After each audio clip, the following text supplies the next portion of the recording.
teams, 140 ball night in Florida. This year, Sports Channel Florida is the place to turn to for baseball. Sports Channel is the exclusive cable home of the world champion Florida Marlins and the inaugural season of the Tampa Bay Devil Rays. Turn to Sports Channel for pre- and post-game shows filled with the inside stuff you want to know about. And Marlins and Devil Rays weekly magazine shows keep you up on all the action. Sports Channel Florida is 100% pure Florida sports and 100% pure Florida baseball.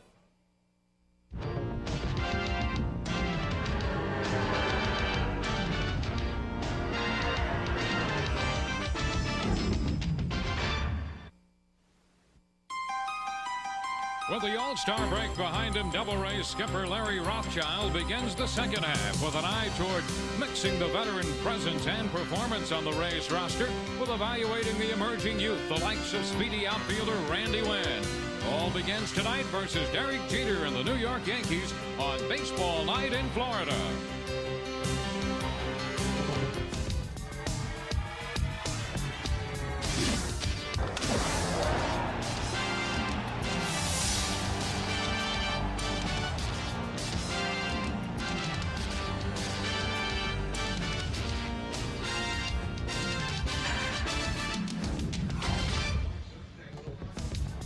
Live from Tropicana Field in St. Petersburg, Sports Channel Florida presents Baseball Night in Florida, brought to you by Bell South. Tonight, the Devil Rays return from the All-Star break to meet the New York Yankees.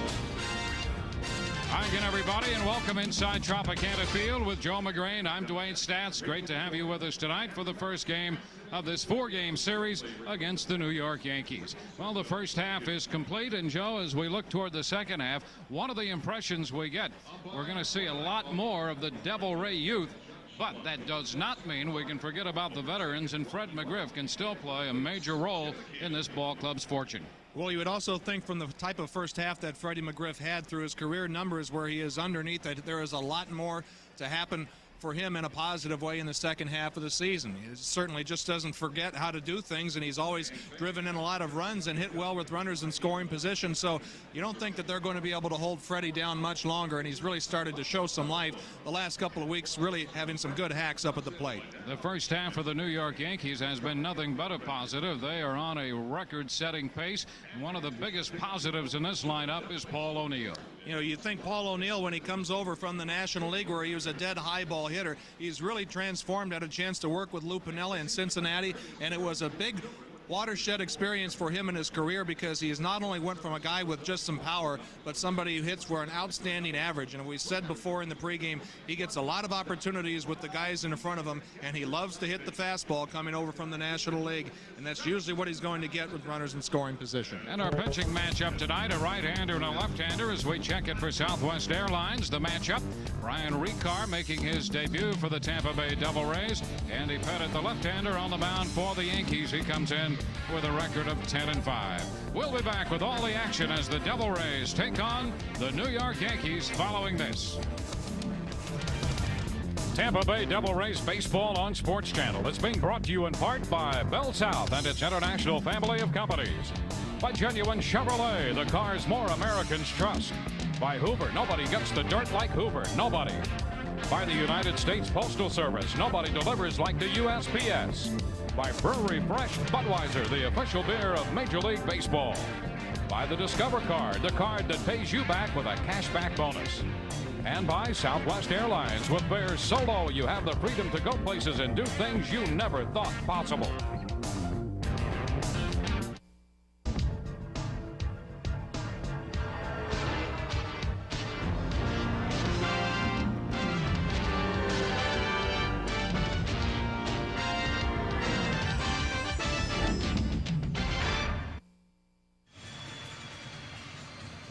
Welcome back to Tropicana Field. The Devil Rays meeting the New York Yankees tonight. The Yankees finally making their first appearance here at Tropicana Field.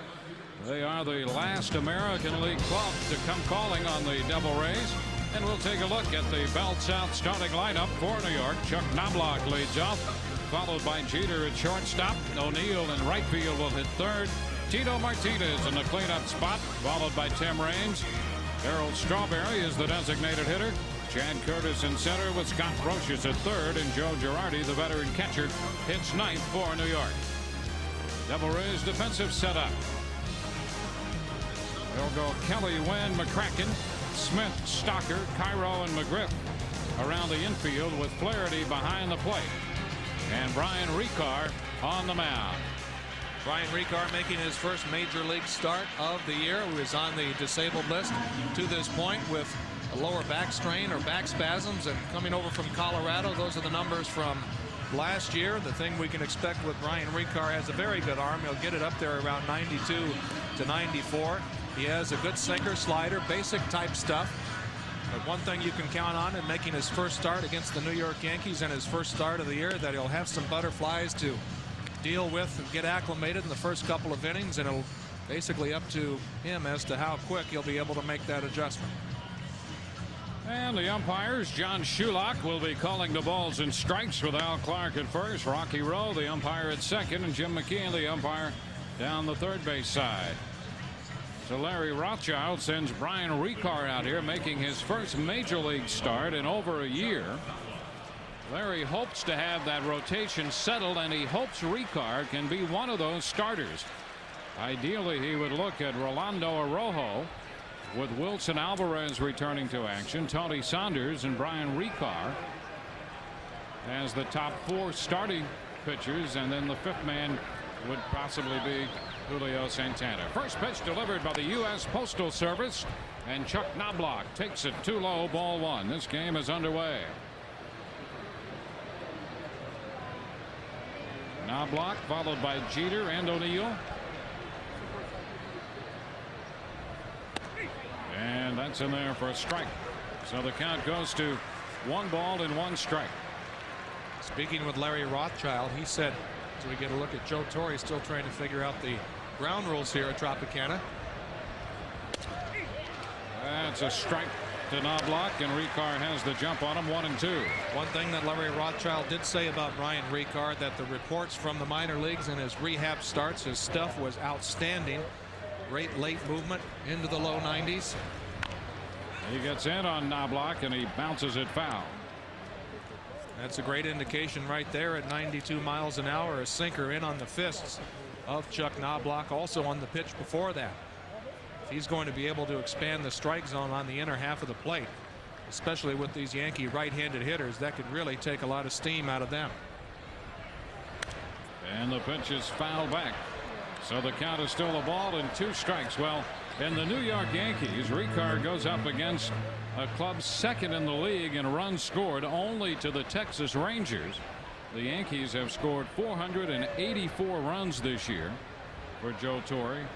Texas 514. So the count goes to 2-2. So this is quite a club to go out there and make his Devil Ray debut against, and again the first start in the major leagues in over a year. Certainly a tall task for Bryan Rekar, and a bouncer foul by Knobloch. Things have been going so great for Joe Torre in the Yankees. His biggest concern is just making sure he gets to the ballpark and showing up and being in uniform and letting these guys loose. Not only have they hit well, but they've pitched well. Oh geez, the record is outstanding. They've done everything well. Now the 2-2, and a line drive going to be caught by Miguel Cairo out there at second base. So Rekar retires Knobloch. So while the Yankees are going about their business, winning 61 of their first 81 games, they're 61-20. Only 2 other clubs in Major League history have that good a record after 81 games. That would be the Pirates in 1902 and the Cubs in 1907. You have to go back almost 90 years. That's something, huh? So while the Yankees have accomplished that, Bryan Rekar restarts his year. Here's a one-hopper down to first off the bat of Derek Jeter. Freddie McGriff takes care of that. 2 up, 2 down. So Jeter is retired, and we'll see Paul O'Neill. O'Neill, an all-star again for the 5th time. He is 9th in the league in hitting at .323. And excited people in the all-star game with the throw he made from the outfield as much as he has with his bat. O'Neill, the number 3 hitter in the Yankee lineup.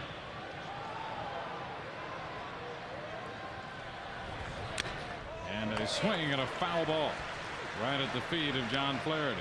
Strike one.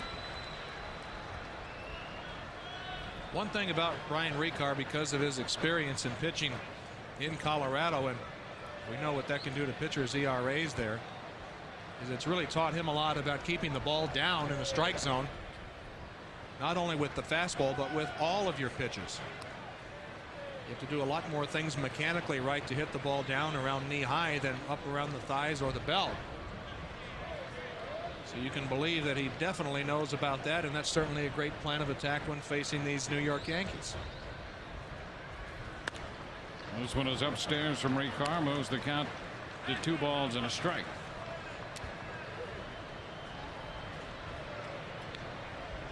Two men gone. Knobloch line to second. Jeter out first base unassisted. This one is shot the other way, foul. So the count goes to 2-2. Bryan Rekar originally up with the Rockies in '95. He advanced AA, AAA into the major leagues by the 3rd week in July in '95 and made his debut against the Phillies at Coors Field and actually pitched pretty well. Here's a line drive into center field, a base hit for O'Neill. Wynn makes the pickup in center field. O'Neill is aboard with a 2-out single. Paul O'Neill hitting for the high average at .323, perennial 300 hitter. This is an example why you take advantage of hanging breaking balls up in the strike zone, and you don't swing through them, you don't foul them back. You take advantage of them, and that was one from Rekar. And all he had to do was just deliver it into center field, not trying to do too much with it. Now Tino Martinez steps in. Martinez at .275 for the year. The pitch is upstairs for a ball. He is 7th in the American League in runs batted in with that 66 figure. Finished last year with 141 runs batted in. 2-0. Flaherty out in front of the plate. Yeah, you could have somewhere around 66 or 70 RBIs and almost feel like you're getting lapped by the field. Not only by the league, but by the standards on this team. Down and in. Nice pickup there by Flaherty. Runs the count to 3-0. Take a look at who's cleaning up for both clubs. Brought to you by Clean Shower. Martinez with 14 home runs and the 66 runs batted in. Freddie McGriff hitting cleanup tonight again for the Devil Rays. O'Neill, the runner at first. 2 outs. We're in the top of the first. And that pitch misses inside. O'Neill pushes up to second on the walk to Tino Martinez. You look up and down the Yankee lineup, and there really aren't a whole lot of breathers or bailouts when you need to go to get an out. Tim Raines coming up. This is another example which the Yankees keep coming at you with thunder, even though there are 2 outs. Tim Raines comes up, which figures the 4 and 5 hitters get a lot of opportunities. Runners on first and second. Raines hitting 5th. He actually has hit cleanup a couple times this year for the Yankees, hitting .288 for the year. And the first pitch in there for a strike. Rekar will give you a lot of hard stuff, and when he comes in with a little off-speed pitch, it's a completely different look for these hitters.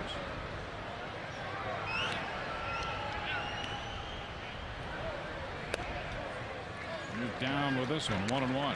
And that's a good point that you mentioned, Dwayne. Oftentimes when a guy has a good fastball and a good slider to go with it, tend to fall in love with those 2 pitches, so everything that the hitter is seeing is hard. You need to have some velocity separation, and he's got that off-speed breaking ball and a changeup. It really helps accelerate those 2 very good pitches, the fastball and the slider.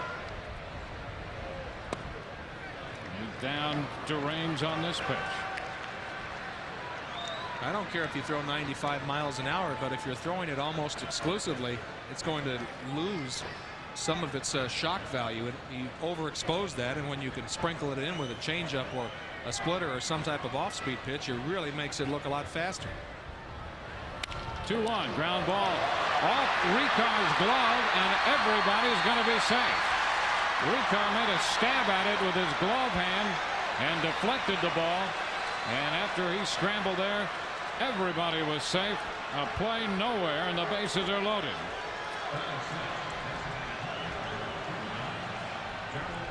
Wasn't hit very hard, but it was placed perfectly where it had Rekar just extending a little bit. Sometimes you think as a pitcher, my chances might be better if I let this ball go, because you see it was going to hit the corner of the mound, and it looks like Cairo may have had a play on it. That's what they teach you in spring training. Do not make the outstanding play from to the left or the right. And here's Darryl Strawberry with the bases loaded, 2 gone. The designated hitter. Strawberry takes that first pitch in there for a strike. Strawberry with 11 home runs on the year, hitting .268, but .315 with men in scoring position. Yankees with a 2-out threat. Strawberry bounces this one foul. Rekar quickly out in front of the big left-handed hitter. No balls, 2 strikes. Darryl Strawberry can go through streaks where it's almost impossible to get him out when he gets hot too. Other times when he is struggling, when you just have to make your pitches. O'Neill third, Martinez at second, Raines at first. The 0-2, and it's foul out of play. Holding the count at 2 strikes. Some impressive numbers there with the bases loaded. 7 home runs. 7 slams here for Darryl Strawberry in his career.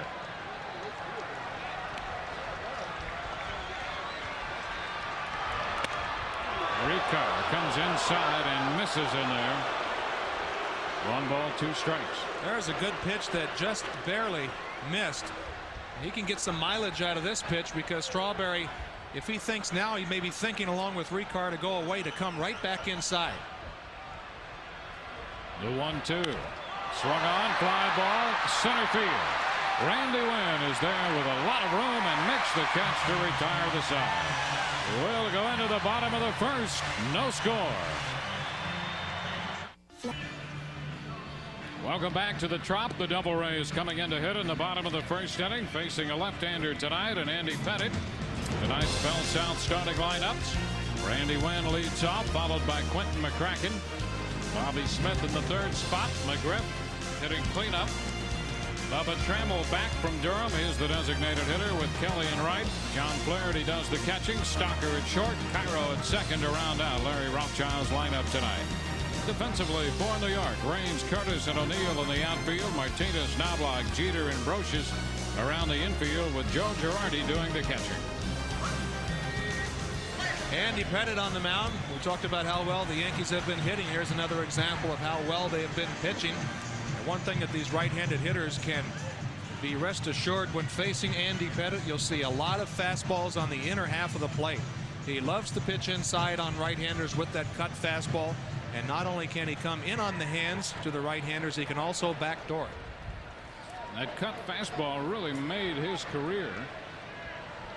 Something that he developed along with Billy Connors, who was the Yankee pitching coach and has been a pitching instructor in their system, and remains that. Here's Randy Wynn. Wynn out of the leadoff spot, and he takes the first pitch off the plate, ball 1. Randy starts tonight at .363, .375 right-handed. This is his 21st start, his 4th in center field. This one is away. 2 balls and no strikes the count. And this might not be all that unusual to see Wynn in center field more and more throughout the second half. A 2-ball, no strike count in the pitch. And he'll take that for a strike. Well, Larry Rothschild feels that Quentin McCracken has played a very solid center field. However, he has a guy like Randy Wynn who he thinks potentially can play a better center field. And if that's the case, there's really a whole lot of good things to look forward to. Fly ball back into center field, and Chad Curtis scoots back there to make the catch on this one. Curtis has been a fine insurance policy for the Yankees with Bernie Williams out suffering a bad knee. And so for the last 3 weeks or so, Curtis has been out there in center field for New York.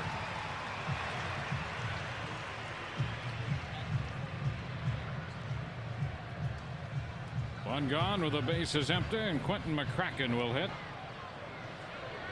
And the Devil Rays with switch hitters here, 1-2 in the lineup. McCracken hitting .297. It shows the bunt and takes the pitch for a strike from Pettitte. You know, you mentioned the cut fastball from Pettitte, Dwayne. One thing that Billy Connors worked on was that. And usually you don't really, as a pitching instructor, teach that to left-handed pitchers because most of them naturally have that tail, that moving action, but he had more of a four-seam, kind of a straight, true fastball. This one is a ball, and the count is 1-1. So he thought, you figure you're going to be facing more right-handers than left-handers, and it's an outstanding weapon. That's the one pitch that right-handed hitters hate to hit, is a cutter coming from a left-handed pitcher. They all go back to the dugout and say, be careful, he's got a cutter. Ball 2 is down and in. Mel Stottlemyre, the Yankees pitching coach. He's been a pitching coach not only for the Mets but the Yankees, and a good one.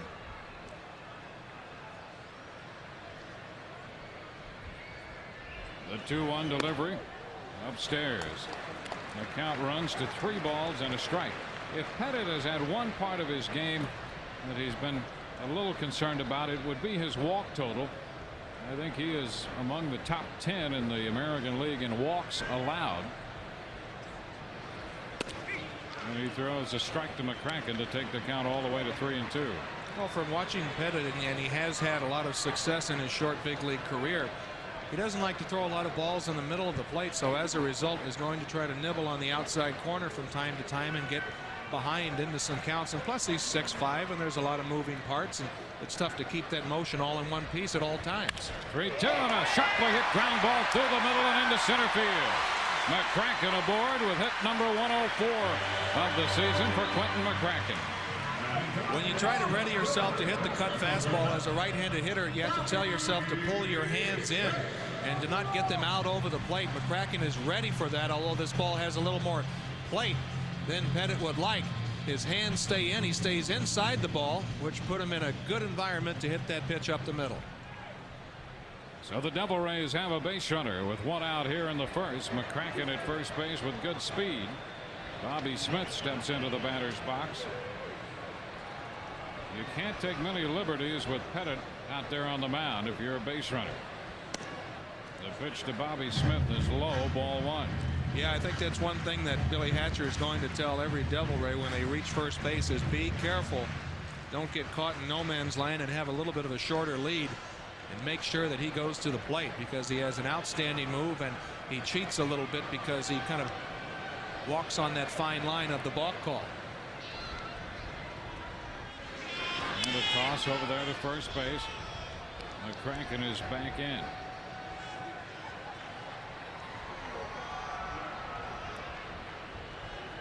McCracken with a single to center. Sometimes the best defense against a guy with a good pickoff, a left-hander, is just to have a shorter lead, so he doesn't really pay much attention to you, and then you can pick a pitch and go first move.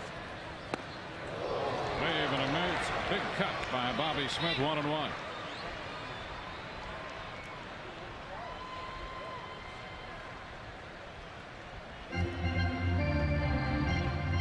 Greg Ruddock coaching across the diamond at third.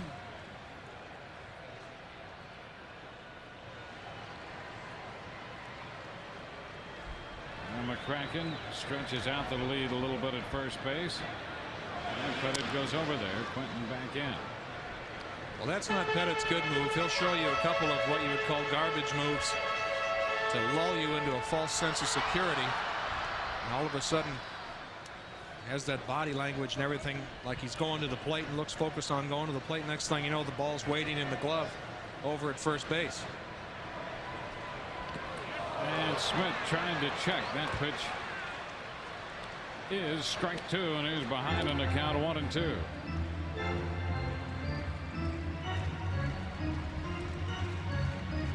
Pettitte not only gives you, as you mentioned, Joe, the movement on that fastball and with a cut fastball, but they throw that circle changeup, and that is an effective weapon. To a right-handed hitter, again, it's something that goes the other way. It's a great tandem with the cut fastball and the circle change. And he strikes out Bobby Smith. This is a pitch that's hard to tell whether it's a slider or a cutter. It kind of looks like a pitch somewhere in between both of them. It comes in on Bobby Smith and goes down just a little bit. But regardless, it's effective as heck. That's his first strikeout tonight. And here's Fred McGriff against Pettitte.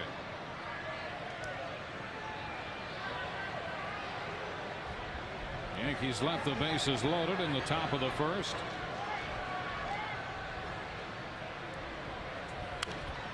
McGriff with a cut, fouls it back, strike one. For every hit Fred McGriff comes up with this year, Transworld Diversified makes a donation to the Pediatric Cancer Foundation. That total to date is up to $17,000 through the first half of this year. McGriff in the last week plus leading up to the All-Star break with 3 multiple hit games.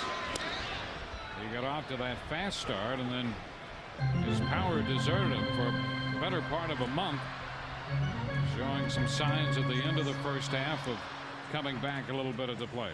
Well, if you're a power hitter, you have to get balls where you can get leverage on or where you can lean on, and sometimes when you're struggling, you get caught in between, looking for the fastball and then the breaking ball, and somewhere in between, and you just get confused up at the plate. You get your pitch, the one that you can handle, and you end up swinging through it or fouling it back, or you end up sitting on the breaking ball and getting a good fastball to hit, and you end up taking it because it locks you up. It just confuses you sometimes when you get caught in between. Now McGriff down in the count, 2 strikes. McCracken at first, 2 outs. And the left-hander with a move to first base. Again, McCracken back in. He has gotten back easily every time, and as you mentioned, Joe, we haven't seen the great move yet from Pettitte. McCracken 10 out of 16 running this year. Here's the stretch. McCracken back to first with a move from Pettitte. And that was one of the better ones from Pettitte. We mentioned that he walks the fine line on the balk call. There's a 45-degree angle coming from the pitching rubber where you have to step towards first base and not towards home plate. He is right on the edge of that every time with his good move. McGriff waiting for the 2-strike pitch, and he is out on strikes to retire the side. Back-to-back strikeouts of Smith and McGriff, and at the end of one from Tropicana Field, no score.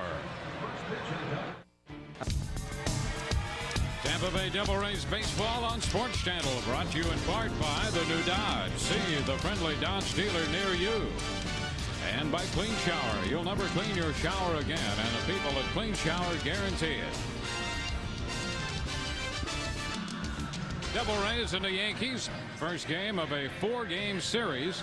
Tomorrow night at 7:05, it will be Wilson Alvarez against Hideki Irabu. Then on Saturday night, remember that's a 6:35 start time Saturday. Rolando Araujo goes against David Cone. And Sunday afternoon, Tony Saunders against David Wells. Some good pitching matchups right there. And the first pitch to Chad Curtis, a breaking ball, is low and outside, ball 1. Rolando Araujo on Saturday will be looking for his 11th win, coming off his all-star performance. Curtis at 265 bounces this one foul beyond Willie Randolph. The count will go to 1 ball and 1 strike. The Yankees originally had hoped that immediately after the break Bernie Williams would be ready, but his knee is sending them other messages, so it'll be a few days at least before Williams is back. High fly ball right center, and Mike Kelly is there to put it away for the out to take care of Chad Curtis. One out here in the second inning. Bryan Rekar seems to be calm and collected out there. I think that first inning was really important for him as he got in that bases loaded jam with 2 outs, and he was able to pitch out of it, and it was a little bit of lift and a letting go of some of those butterflies, and now he figures that he's back to pitching and the instincts are just taking over. Here's Scott Brocious. He goes after the first pitch and fouls it out of play. Strike one. Brocious, the third baseman, hitting down in the 8th spot, but very productive, as you can see, hitting .309. He's driven in 52 runs, and he made his initial All-Star appearance this year as well. And Rekar hits him. So Rekar hits Brocious with an 0-1 pitch. You haven't pitched in the big leagues for a while. Sometimes the command can escape you. You could see what his intentions were to knock him off the plate and get him to move his feet, and just overborrowed and went too far inside. So a runner at first on the hit batsman. That's going to bring up Joe Girardi. The Yankees will do a little hitting and running with Girardi. That goes all the way back to when he was with the Cubs with Don Zimmer, who was a bench coach with the Yankees. That used to be his favorite hit and run man when he was managing the Cubs. There's Zim. Here's Joe Girardi. Has a great ability to hit the ball to the right side of the field, and those are usually ideal hit and run guys. A ball, no strikes, the count to Girardi. Brocious the runner. And the move over there from Bryan Rekar. One concern you'd have about Rekar in that first inning, getting into trouble the way he did, he made 27 pitches, and they're going to limit him. Realistically, if they could get 85 to 90 pitches, that would be very good. There's a foul ball shot the other way. That's a perfect example of the hitting style of Joe Girardi. Hits a lot of hard, solid line drives to the right side of the field. Hey, this is just a foul ball, but it sure can tell you a lot about what he's trying to do up there. You see, his intention is only one thing, and that's hitting the ball to the right side, making sure to keep that front side in. Hitting out of the 9th spot for Joe Torre.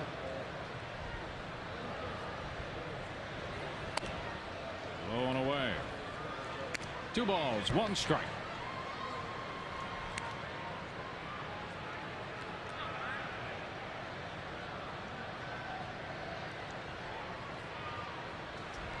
Curtis hit a fly ball to right. Brocious hit by a pitch. There he goes, and the pitch skied back into right field. Got a lot of carry. Kelly all the way to the wall, and that's going to get out of here. Home run for Joe Girardi, just his 3rd of the year. He was trying to hit the ball the other way, and boy, did he ever. He hit it out into the bullpen, and the Yankees go out in front 2-0. For Joe Torre and the Yankees, it seems like everything that they touch seems to turn to gold. We mentioned how Girardi likes to hit the ball to the right side of the field. It's a hit and run play, but he doesn't just get him over to third. He gets him in and himself in with a long ball to right. So Girardi hits the 91st home run of the year for the Yankees. Chuck Knobloch takes the first pitch too low, ball 1. And it's Girardi who opens the scoring tonight with a home run to the opposite field. It's a breaking ball. It's a strike on the outside part of the plate. So the count is 1-1.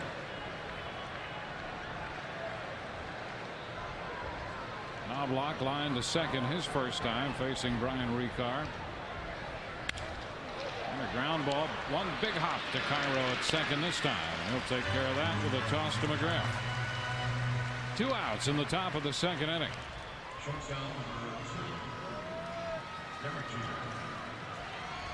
Well, in a lot of other ballparks, and we all know this is a ballpark that likes the offensive side of things. In another ballpark, that ball was catchable perhaps, but it got a lot of carry here and got out into the bullpen. Here's Derek Jeter, and he takes the pitch in around the knees for a strike. And I say that only to point out that Rekar now in his brief major league career has pitched in 2 parks that really love the offensive side of the game. Coors Field up in Denver. There's a strike. 0-2. And of course this one here at Tropicana Field.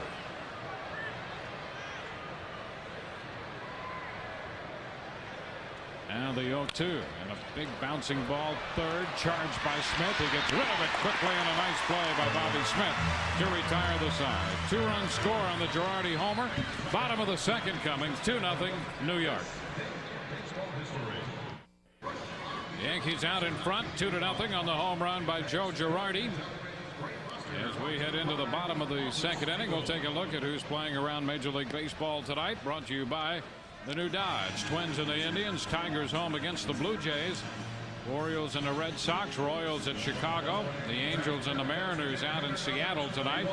In the National League, the Marlins are home against Atlanta, Montreal, and New York. Cubs and the Brewers up in Milwaukee, and the Cardinals are home against the Astros in St. Louis. Bubba Trammell will open the bottom of the second inning. Trammell, just recall, the pitch is low and outside, ball 1. Bubba, in a handful of at-bats, was hitting 176 when he was sent to Durham. He hit 290 there with 16 home runs and 48 runs batted in.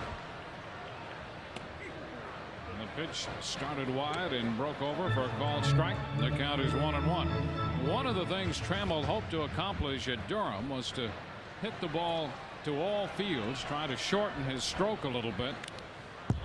This one is fouled back, and the count is 1-2.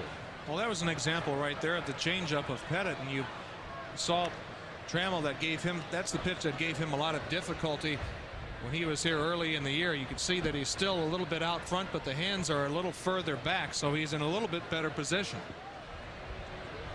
Now the 1-2 and a swing and a miss. Pettitte takes care of Trammell to start the bottom of the second inning. 3 consecutive strikeouts now for the left-hander Andy Pettitte. We talked that Pettitte had pitches going in 2 different directions, the turnover change and the cut fastball on the inner half of the plate. All that does is make the plate look a lot wider than it actually is. And here's an example of a cut. Geez, I don't know if that's a cut fastball or a slider, but it looks like it's tough to hit. Well, there's Mike Kelly. This one is down, ball 1. Down and in, the call by John Shulock.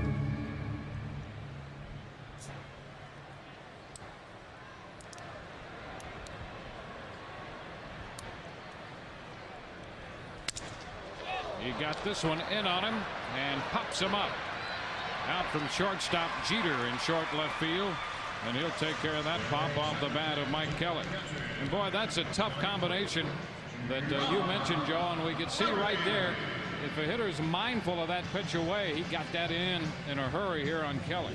You can't cover both sides of the plate if you're looking for the changeup and get the cut fastball like he threw to Kelly right there. That's exactly what can happen. Bases are empty now as John Flaherty steps in. He takes the pitch away, up and away, ball 1. Pettitte up in 95, won 12 games that year. And then the following year won 21. There's a tap to third, fair ball, back of the bag. Brocious with a lot of time.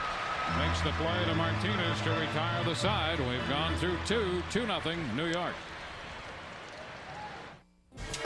Tampa Bay Devil Rays baseball on Sports Channel, brought to you in part by your local Nissan retailers to remind you that life is a journey. Enjoy the ride. And by Discount Auto Parts. Go with the pros you know. Here at Tropicana Field, we're moving into the third inning. Game 1 of this 4-game series against the Yankees. New York out in front 2-0 on a home run by Joe Girardi in the second inning. That followed Scott Brocious being hit in the back by a pitch. So here's O'Neill to open the third. We'll check the Budweiser League leaderboard. O'Neill with 105 hits to start this game. Came up with a hit his first time and fouls this one away for strike 1. Just another example. We mentioned that you used to be fearful of just Paul O'Neill's power, but now not only that, he's become an outstanding hitter. year in, year out, one of the better hitters in the American League. This one is off the plate and in. 1 ball, 1 strike. Yankees have won 6 in a row and 10 of 11 leading up to the All-Star break en route to this 61-20 record they have put together. Rekar misses upstairs. By the way, Bryan made 15 pitches in the 2nd inning, so he's at 42 pitches through 2 innings now. He'd love to have a low pitch count inning somewhere here. There's a fly ball into left, and McCracken is there to make the catch for the out. 1 out in the 3rd. A reminder, the next telecast on Sports Channel comes your way on Monday when Mo Vaughn and the Red Sox come to town. They'll be in for a 2-game set. Be with us at 6:30 for our baseball night in Florida coverage right here on Sports Channel Florida. Here's Tino Martinez. He drew a base on balls. Part of that bases loaded threat the Yankees had with 2 outs in the 1st inning. New York left the bases loaded but scored 2 runs in the 2nd. 1 ball, no strikes, the count to Martinez. He hits this ball high, not overly deep into left. McCracken, not yet on the track, is there to make the grab. So Tino Martinez out number 2. Rekar last year with Colorado made 2 starts, was 1-0 there, and then wound up spending most of the time at Colorado Springs, where he won 10 and lost 9. That covered 25 starts there. Well, not only do when you leave the Rockies, you really don't, because you have to go to Colorado Springs. Here's Tim Raines, and the pitch is a strike. Well, I guess the thinking must be with their AAA club there, they'll get their pitchers used to that altitude and the ball flying that way. The only thing you worry about is what that does to a pitcher's psyche. Well, that state of Colorado's the only thing good for pitching there is pitching at 10. This is inside, and the count is 1-1. Well, as we saw in the highest scoring All-Star game up there, it's a great place to score runs and hit the ball a mile.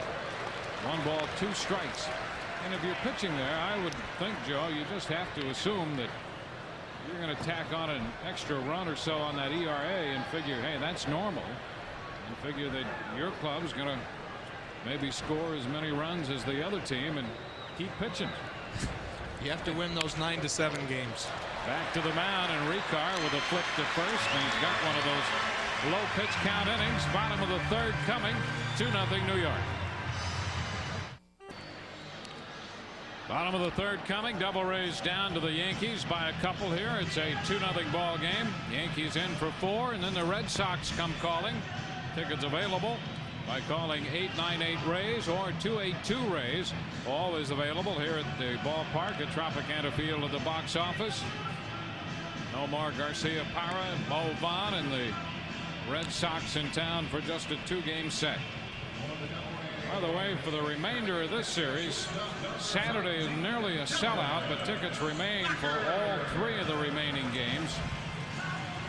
And tickets are now on sale for that Boston series for Monday and Tuesday. The $1.50 and $3 tickets on sale now. Ticketmaster and Tropicana Field box office for those $1.50 and $3 tickets when the Red Sox are here on Monday and Tuesday.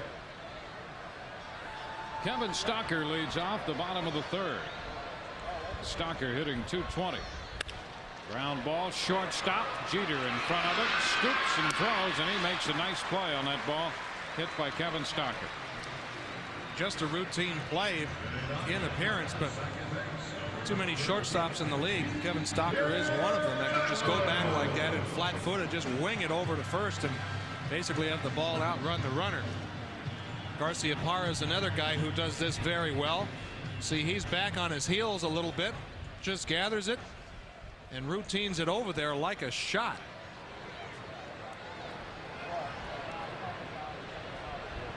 One out in the 3rd. Now Miguel Cairo is going to be the hitter. Miguel hitting .268. Facing the left-hander Andy Pettitte.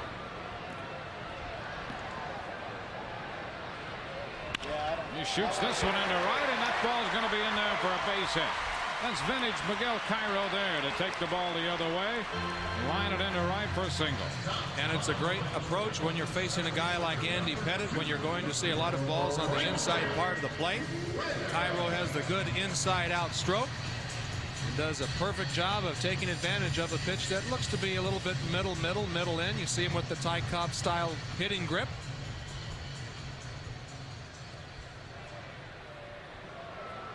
And here is Randy Wynn. Wynn hit a fly ball into center field his first time, batting out of the leadoff spot. Devil Rays 0-2 against the Yankees, dropping 2 games against this club up in New York earlier this year. Pitch is inside as he shortened on the bat. 1 ball, no strikes.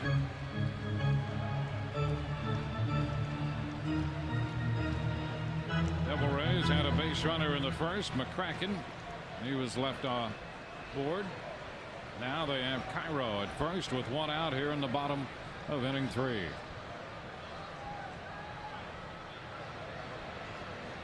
Over to first, and Cairo is back in there.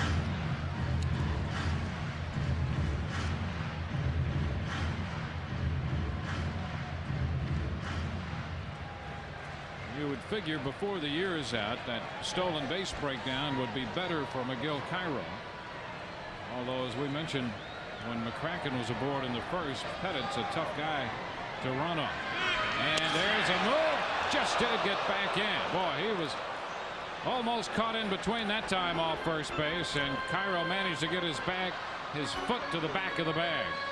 The only saving grace for Cairo is that Martinez is a right-handed first baseman, and it takes longer to make a tag than the left-hander just dropping the glove down. You can see that Cairo got caught in between. It didn't look like there was going to be any way for him to get back, especially standing up. A ball, no strikes, the count. The pitch, that's off the plate end. 2 balls, no strikes. Pettitte's picked off 4 base runners this year, and it's not uncommon for him to be in double figures in the pickoff department before the season ends. And if he had a left-handed first baseman, you figure that he would have a handful more. 1 out single has placed Cairo aboard. Here's the pitch. Runner goes, and it's popped up toward the stands. Martinez chases it, but that's into the second row back of the Devil Rays dugout. The count is 2-1. Pettitte has won 4 straight, won his last outing against Baltimore. He went the distance and won that game 3-2, gave up just 4 hits, but walked 6 in that game.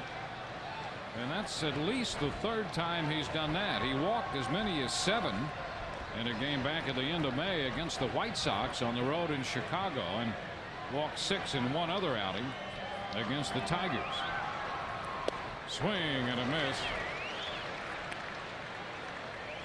Runner at first, 1 out. 2 balls, 2 strikes, the count.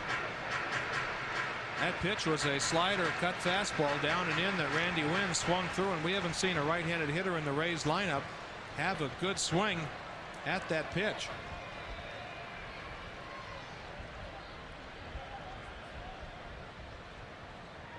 Now the 2-2 and a bouncing ball foul.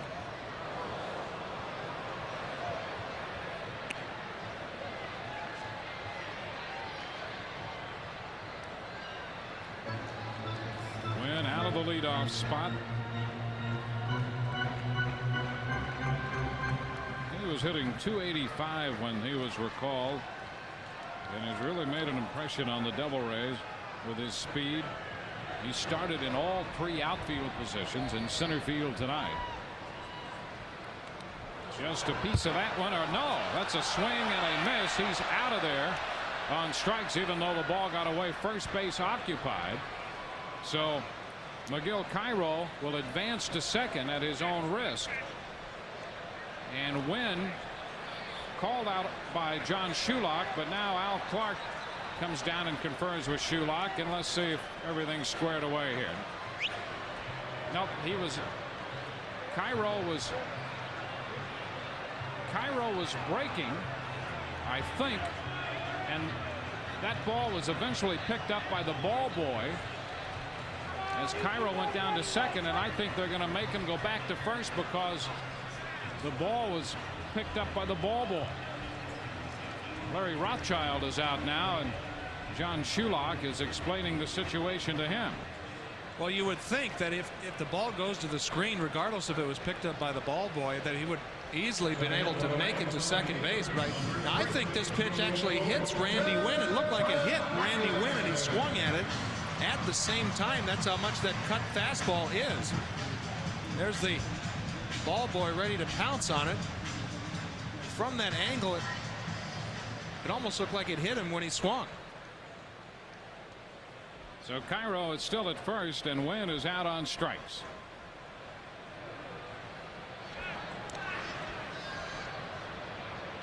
Cairo back in at first base.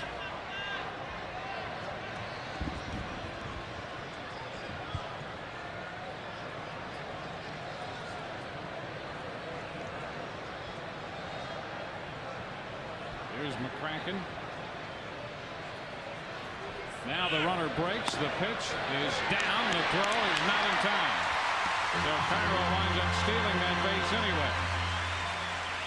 Well, with that good pickoff move that Andy Pettitte has also comes a deliberate motion, so it's very important as a base runner to read whether he's going to the plate or whether he's just going to hang that leg. And this is where Cairo doesn't bother to read what Pettitte is doing, just is completely committed to going on his first move. And when he did go to the plate, it gave him all kinds of time to make it down there easily.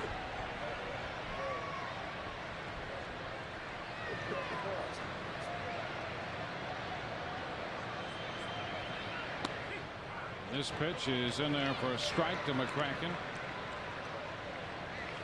So the count goes to 1-1.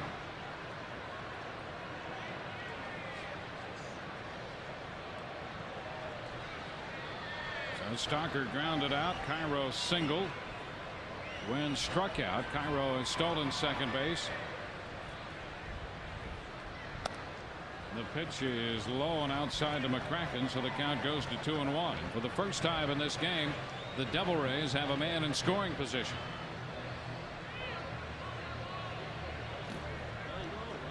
McCracken facing Andy Pettitte.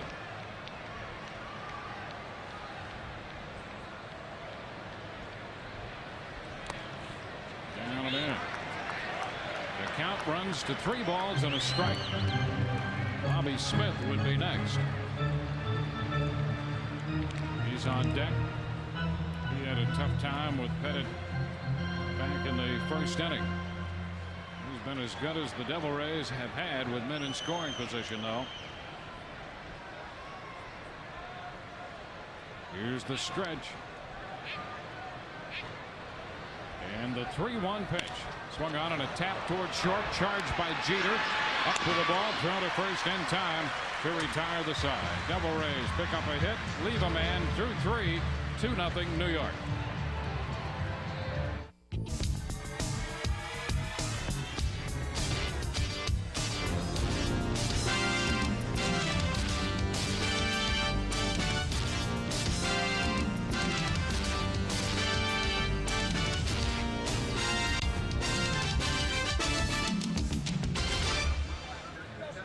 Welcome back to Tropicana Field with Joe McGrain. This is Dwayne Stats. Great to have you with us. It's a 2-0 ball game. New York out in front.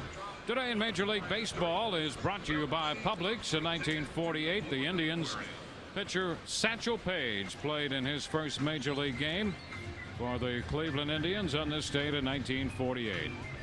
Let's check in now with Todd Callis. Todd. Thank you very much, Dwayne. Earlier, you were talking about the $1.50 and $3 seats. They're known as the Southwest Freedom Fair fan seats. And not a lot of people know where they are. They're right here. In fact, we have Peggy Ross with us. Peggy, if you could stand up. She's a season ticket holder, but when she shares her tickets with someone else, she sits out here. You must like the view out here. Oh, I love the view out here. It's as good as any place else. And for $3, how can you beat it? A lot of fun out here. Fans chanting Darryl as he leads off the inning. Now back to you, Dwayne. All right, thank you, Todd. To strike the count to Darryl Strawberry, who swings through this one. No balls, 2 strikes the count. Strawberry followed by Curtis and then Brocious. Too low. 1 ball, 2 strikes the count. Bryan Rekar retired the side in order, the middle part of the Yankee order in the 3rd on 10 pitches. Strawberry shoots this one into right field. On the track is Mike Kelly, and he makes the catch to retire Darryl Strawberry. That's the first out here in the 4th.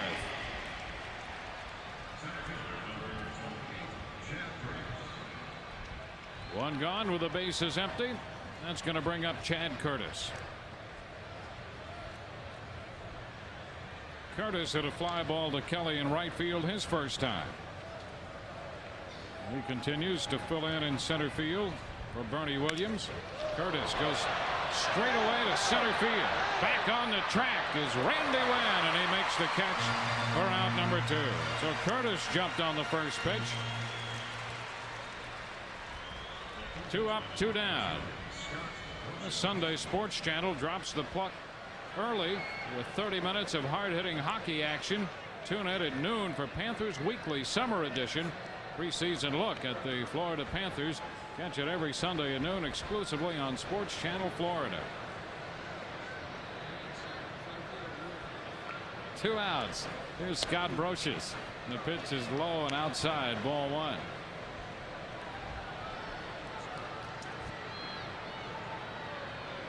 One ball, no strikes.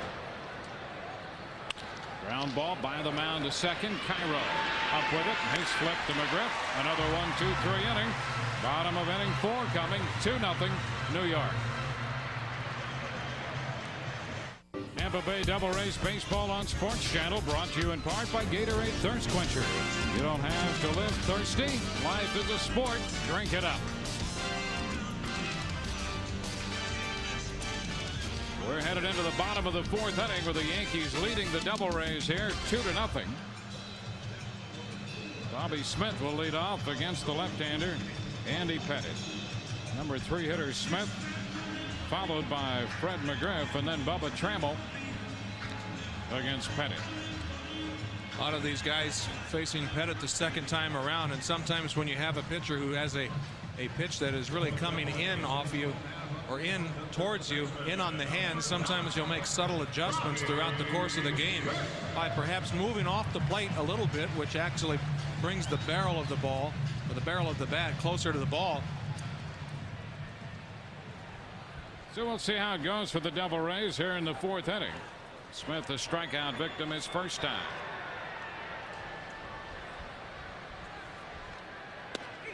And the first pitch is in there around the knees for a strike. 1 of 4 strikeouts posted by Pettitte so far.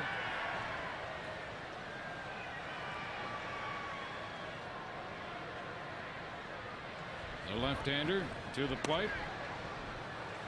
1 ball, 1 strike.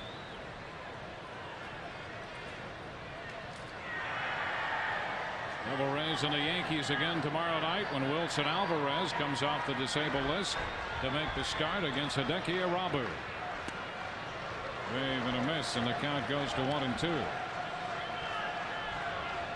Larry Rothschild trying to get Bobby Smith a little more playing time, and he, as you know, capable of playing not only third base but second and short as well.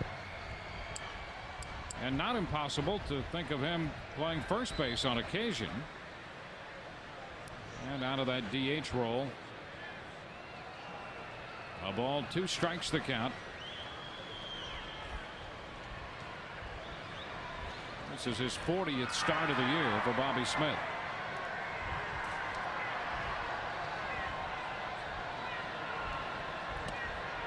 The pitch is down and in. 2-2 the count.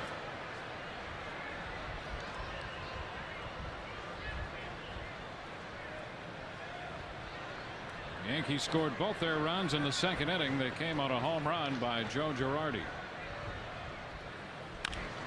There's a little tap halfway to the mound. Pettitte to make the pickup and the throw to first in time to get Bobby Smith. He's out number 1 in the 4th. Fred McGriff will hit with the bases empty and 1 out. Reminder, group tickets available for 25 or more here at Tropicana Field by calling 825-3406. Call and get more information on how your group can put together a plan for an outing here at Tropicana Field of Devil Rays baseball. The Yankees in for a 4-game series, then the Red Sox are in for 2 on Monday and Tuesday.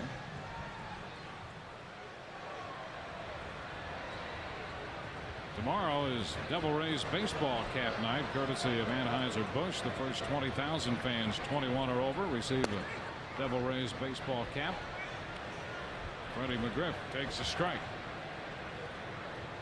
McGriff, one of 3 consecutive strikeouts by Pettitte, spread over the first and second innings. He got Smith and McGriff to end the first and Bubba Trammell to open the second inning. 0-2.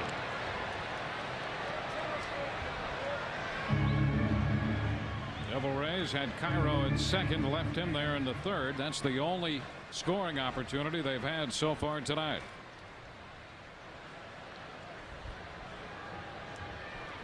And a wave and a miss. McGriff is out on strikes for the second straight time.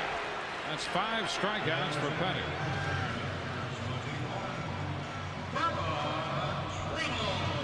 Not only is this slider or cut fastball been very effective against the right-handed hitters. Here's an example as how you can start it in the middle of the plate and have it move to the outside part of the plate. And it's a tough pitch to get any leverage on if you're a left-handed hitter. That was the Discount Auto Parts power pitch. And Bubba Trammell chases a pitch. Strike 1.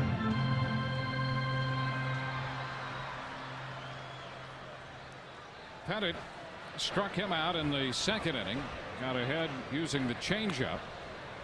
This one is too low and the count is 1-1, and then struck him out on the cut fastball end.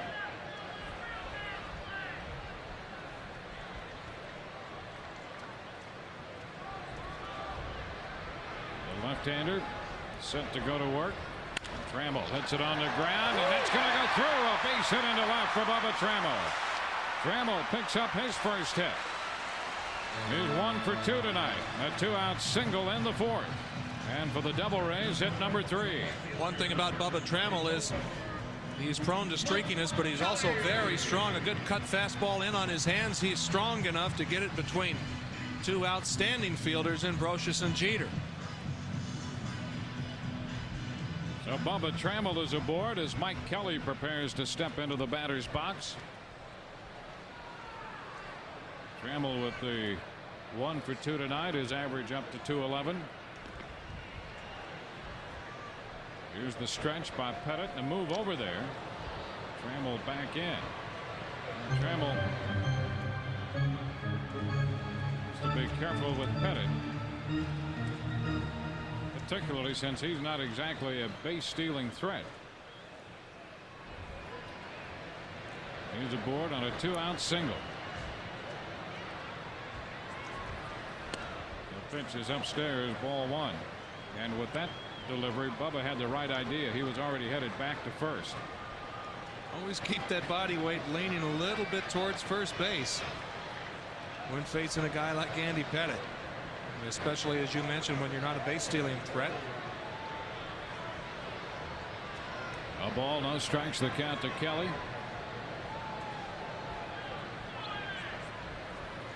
This pitch is inside, so the count is 2-0. Only runs of the game so far coming in the second inning for New York on Girardi's home run. New York in here at 61-20. The Yankees have won 6 in a row. Devil Rays trying to snap a 6-game losing streak. There's a shot, but well fouled. That's going to go into the upper deck, but foul by plenty, and the count is 2-1.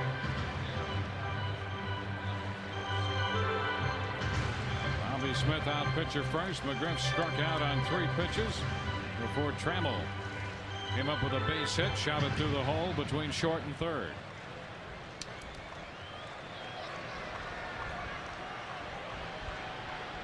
The count to Kelly's 2-1.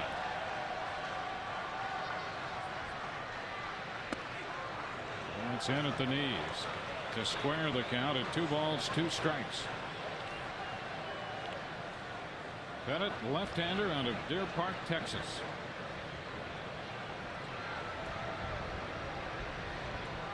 "26 years old. He won 18 and lost 7 games last year. He's going to first again, and so's Trammell. Back in plenty of time. Bubba aboard with a base hit.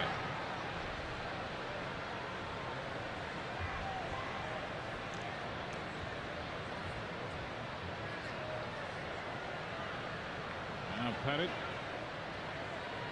There's the sign. The 2-2 on its way. And a swing and a miss. Kelly out on strikes to retire the side. Devil Rays leave a man. We're through 4. 2-0 New York. Nobody does it like. Moving now to the top half of the 5th inning of play, and the Yankees owning a 2-0 lead.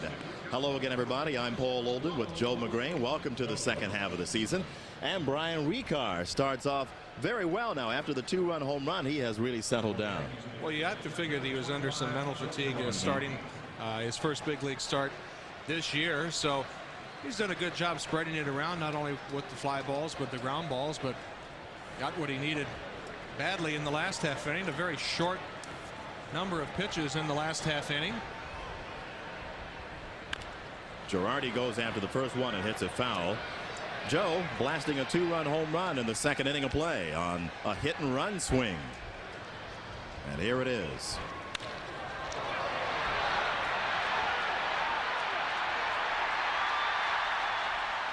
Sailing into the Rays bullpen. And now the 1-strike pitch. He checks up on a breaking ball outside. 1 ball and 1 strike. You know, Girardi used to be with the Colorado Rockies, as was Bryan Rekar. And Rekar was saying when he started having his troubles that Girardi was one of the few players he could turn to for some sort of guidance and assistance. He says he felt that a lot of the players and coaches and the Rockies organization at the time he was there was more concerned about themselves, and he had a tough time finding someone who he could confide in. But Girardi helped him out. Joe Girardi is a very solid workmanlike player and brings those intangibles to the table. Outstanding catcher, and not so much from his defensive skills, but for his mental skills and how he can work a pitcher and really develop his pitches throughout the course of the game and keep all of them sharp. Really knows how to call a good game and knows how to win. To center field and hit well. Randy Wren on the track. Brings it in. So a long fly ball out. That kind of mirroring the long out off the bat of Chad Curtis. But isn't it true, Joe, that you learn to pitch to a ballpark and its dimensions, and there's a lot of room out there. You don't want to be making any mistakes so they could pull a ball down the right side and get a cheap home run. Well, a lot of it has to do with who's up there and do you respect their power. You get behind on certain guys and you know that more often than not they're not going to put a ball into the seats, so you'll throw a nice subtle room service up and away fastball, let him hit a fly ball to center field, which is the deepest part of the ballpark. But when you look through the Yankees lineup, almost every one of the guys that are in there have a chance to go long ball if you give them a decent pitch to hit. So that really forces you to adjust your thinking. I don't think that's really on the forefront of Bryan Rekar's mind from the years of pitching in Colorado. Any pitcher who has pitched in those type of scenarios for an extended period knows that you can't worry about those things. You look at his career record coming in, and it's like night and day. At Colorado, he was 2-5 with an ERA of 10.16 in 17 games, but on the road while pitching with the Rockies, his ERA was a little over 3 and a 5-5 record in 14 games encompassing 80 innings. He went around on that one for the second down. Let's check in with Todd Callis. Pro Player brings you the upcoming Devil Rays television schedule. And here we take a look. Channel 32, the next couple of games, then Sunday against the Yankees on Channel 10. Sports Channel for 3 in a row. That Anaheim game. And those 2 Anaheim games, part of a trip to Anaheim and then to Texas. Bryan Rekar continues in the 5th, and continuing with the play-by-play, Paul Oldham and Joe McGrain. Okay, Todd, here is Derek Jeter. He's 0 for 2 on 2 ground balls. 0-1 the count. So Rekar, since giving up the hit batter to Brocious with 1 out in the 2nd inning and then the home run to Girardi, has not allowed a Yankee base runner. He is really in a nice groove. He has certainly settled down nicely after that 2nd inning home run. Got into a bit of a jam in the 1st inning, but got that left, was able to pitch around that and pitch out of it. You know, with the nerves and anxiety having not pitched this year at the big league level, that can add to some fatigue as well. Stocker throws out Jeter. 1-2 5th inning for Bryan Rekar. So Bryan has done a great job. 2-0 Yankees. Tampa Bay Devil Rays baseball on Sports Channel is being brought to you in part by Bell South and its international family of companies. And by Hoover. Nobody gets the dirt like Hoover. Nobody.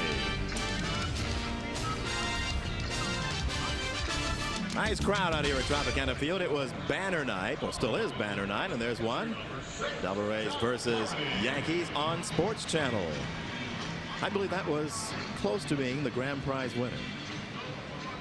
Close. Some nice prizes. We have the big weekend here with giveaways at Tropicana Field. Tomorrow night is camp night.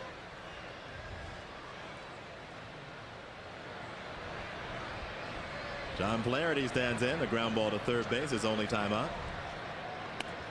Breaking ball starts him off outside. Tonight, of course, was News Radio 970 WFLA night. 20,000 radios handed out here, Joe. 20,000 of them. Wow. There's a line drive caught at third base by the reaching Brocious.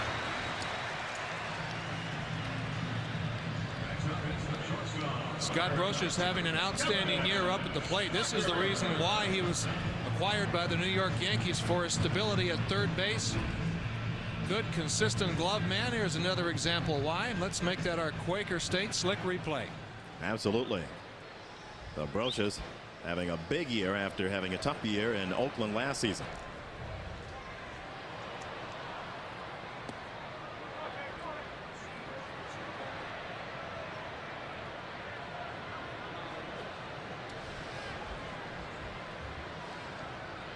Kevin Stocker at 219. He's looking forward to really cranking it up here in the 2nd half.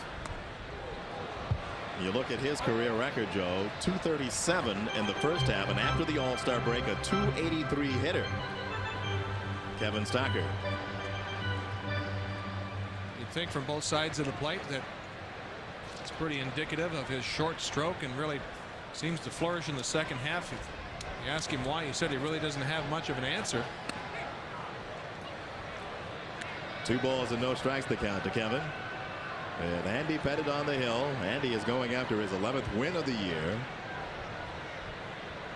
And coming off a complete game victory.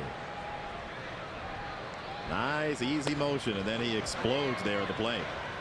2-2. And that's the thing that makes that cut fastball so tough to hit, is because you have this nice rocking chair delivery, and all of a sudden you commit to it and the ball's already by you. It really gets up on you quickly, a little bit more than sneaky fast. Stocker hanging in there with the count, 2 balls and 2 strikes. It is 2-0 on a 2-run home run by Joe Girardi in the 2nd inning. The Yankees on top. This is the first game of 4 as the Yankees looking forward to, as Joe Torre has said, his ball club is very professional, very focused. He doesn't expect anybody to get complacent in the 2nd half. This Yankee club is on a pace to win the most games ever in one season. To third base, and Brocious. 2 away. I want to remind you fans, tomorrow night here at Tropicana Field, Devil Rays taking on the Yankees at 7:05. Anheuser-Busch Devil Rays Camp Night. First 20,000 fans 21 and older receiving a Devil Rays baseball cap, courtesy of Anheuser-Busch. For tickets, stop by the Tropicana Field box office or call Ticketmaster at 898-RAYS. Here's my cap. It's a little small. Of course, I've been accused of having a big head, so. Well, I think they'll give those out in adult sizes, though. Oh yeah. For special concessions. Very nice in these hot summer days. You got to have a hat out there. This one is fouled away off the bat of Miguel Cairo, who singled into right field his only time up and stole second base, which can be counted as an accomplishment, because at first, Joe, it looked as though he was having a real tough time reading Andy Pettitte and almost got picked off. I think a lot of it had to do with Tino Martinez being the right-handed first baseman. When you reach around to go make a tag, sometimes you just tag him right in between to that space in between the paces of his feet. Down to third, and guess who? Brocious will handle the side with a strong throw, and that'll do it here in the fifth inning. 1-2-3, a line out and 2 ground balls to third. 2-0 Yankees. For the sixth inning from Tropicana Field, the Yankees making that 2-run home run by Joe Girardi stand up. And now let's check the Rays in the sit-go standings. Tampa Bay beginning the second half 34-52, still with a shot to win the most games of any first half expansion team. Over in the Central, the Indians with a nice lead over the Minnesota Twins. And in the West, a tight one between Anaheim and Texas. Over in the National League East, Atlanta cruising right along. New York looking at a wild card berth as Houston leads Chicago by 5. And over in the Western Division, San Diego leading San Francisco by 10.5, and the Dodgers trail by 13.5. Bryan Rekar has had to come out of the game, Joe, for some reason. And this is him leaving. This is a videotape look at him a few moments ago leaving the dugout. Well, he pitched very well and settled down nicely after the first couple of innings, and you have to wonder if it was on the pitch count or a bit of a injury or his back stiffening, because Jim Messier has come on after the 71 pitches from Rekar. Larry Rothschild originally went to John Shulock, and Shulock went over to Joe Torre, and basically that indicates that Rekar was coming out of there because of an injury, and Messier would get all the time that he needs. Nonetheless, he is ready to face Paul O'Neill.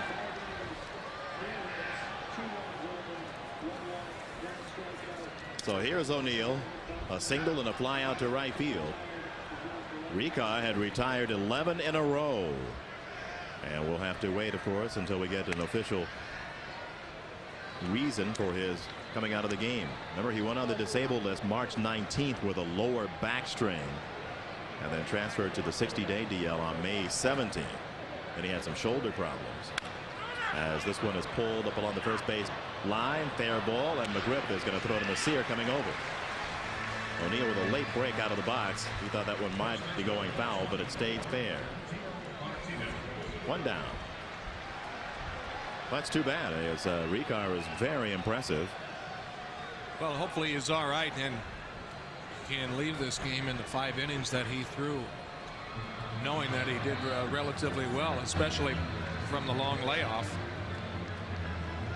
One of the things that the Rays sorely need in the second half of the season is some consistency and some innings among their starting rotation. Rekar last pitched on July the 4th at Charlotte and went 5 shutout innings. So we'll wait and see why he came out. Ball 1 delivery and taken for a strike. 1 ball and 1 strike. Here's the rest of the injury report brought to you by Roadhouse Grill. Jason Johnson with the back and Gallard's elbow, and Perry had broken hand. That was a tough break because he was working his way back. And then Gorecki's had a little bit of a setback. Wilson Alvarez, however, off that list. He's happy about that and will be in the rotation tomorrow. Punched on the ground between third and short. They had a shift on for Tino Martinez, and he found the opening in it. Tino Martinez, normally you think of him as a dead pull hitter. He's having Just does so many things at the plate. You see he's way up on the plate, and he can get that little scroogey from Messier, and that pitch is actually about 4 to 6 inches off the outside corner, but because he is so far up on the plate, he has coverage out there. You haven't seen too many left-handed hitters take those type of swings on the scroogey from Jim Messier. Martinez and Messier teammates with the New York Yankees, so you can certainly be assured that Jim Messier knows how to pitch each and every one of these Yankee hitters. Rock Raines with an infield hit and then a comebacker in the 3rd inning. His infield hit went off the glove of Rekar while he was out there. Messier in his 1st inning of work, as Bryan Rekar has had to come out of the ballgame after 5, and we're not sure why. But he had retired 11 in a row since giving up the little fly ball home run to Joe Girardi in the 2nd inning, and that has been the extent of the scoring in this one. As Martinez, not a threat to steal, draws a throw nonetheless from Messier. So Jim Messier called on early tonight, facing Tim Raines with Darryl Strawberry on deck.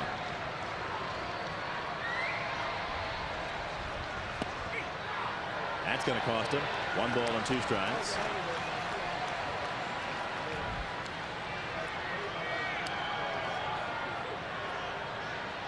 Rock Raines' son was drafted recently by the Baltimore Orioles, and appropriately enough, his son's nickname, Little Rock. Well, do you think he can hang on long enough until his son comes up there? I think so. I think that the nature of baseball being what it is these days, Tim Raines, and not a knock, but you know, Tim Raines has kept in very good shape. I think he can hang around. He's punched out here, unhappy with Shulak's call over the inside corner. Well, one thing you can say about John Shulak, if he calls it a strike, you can be pretty sure that it's a good pitch, because he has a smaller zone, yet it is a consistent one. And that's a pitch right there that Messier struck out Raines that a lot of left-handed hitters never think it's a strike because they lose it the last 10 feet. It looks like it's inside, and then right in the last couple of feet, it really darts over the inside corner. 1 ball, no strikes to Strawberry, who flied out to center field with the bases loaded in the 1st inning. And that was the exact pitch right there on that called strike to Strawberry that struck Raines out. Starts in off the plate.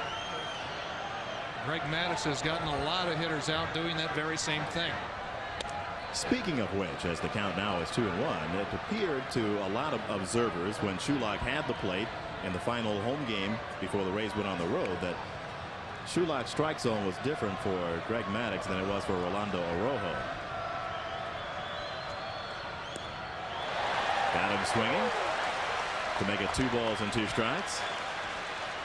Greg Maddux has pitched so well the last well, he's pitched so well for at least 5 years, 6 years running now that Shulak hadn't seen him before, and his pitchers have such late movement on them. That one catches the inside corner. Messier gives up a single in his 1st inning of work and strikes out 2. 2-0 Yankees. Bottom half of the 6th inning of play from Tropicana Field in St. Petersburg. Yankees with a 2-0 lead. And Sports Channel and the Devil Rays would like to say hello to all our viewers watching us tonight on Time Warner Cable in North Fort Myers. Thanks for your support of Sports Channel Florida.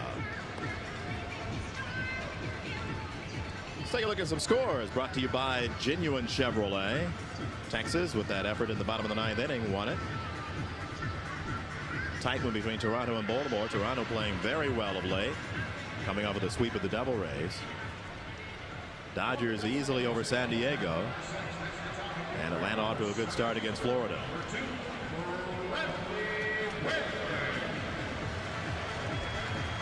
St. Louis trying to bounce back in the 2nd half after finishing up very poorly in the 1st half, and Houston just trying to maintain.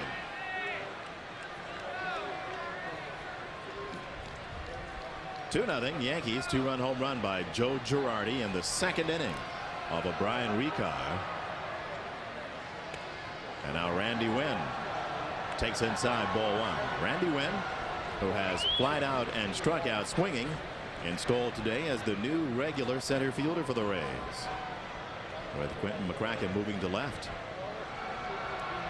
The man Manager Larry Rothschild said Dave Martinez will still get the majority of the playing time in right.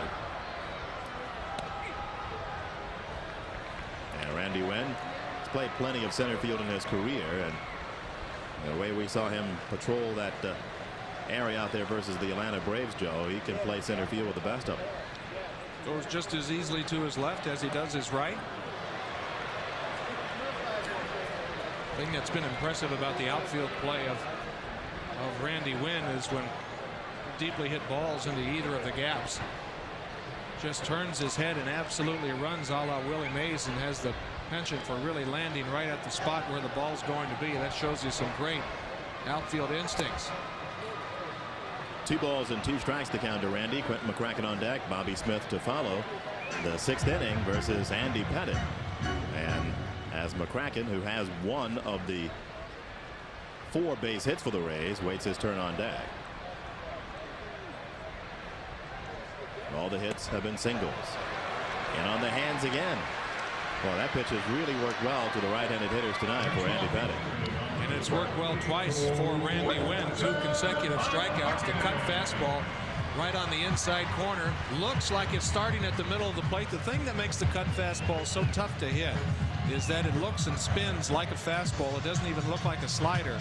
So you commit to where it's going to start in the middle of the plate, and the next thing you know, you're trying to get your back knee out of the way as you're swinging at it. So now McCracken shows bunt, but that'll cost him. 0-1 the count.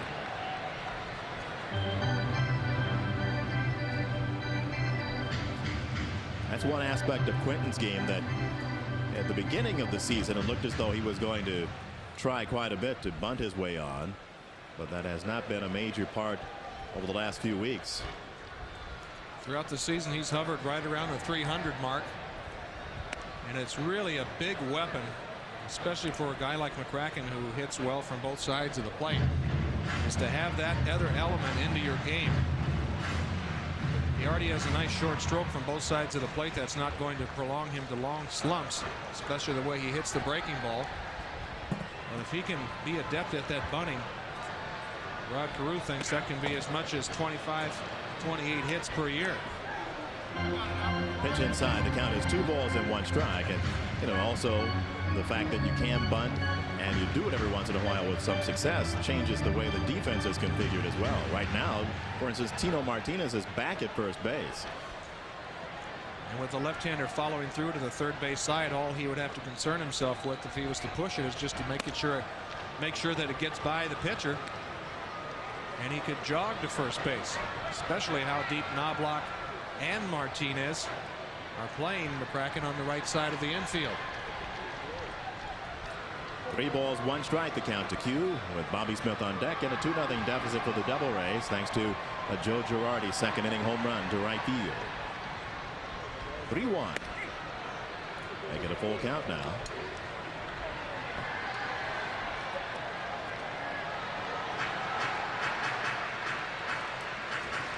So McCracken taking the move from center field to left field in stride, and so long as he's in the lineup and can contribute to the team.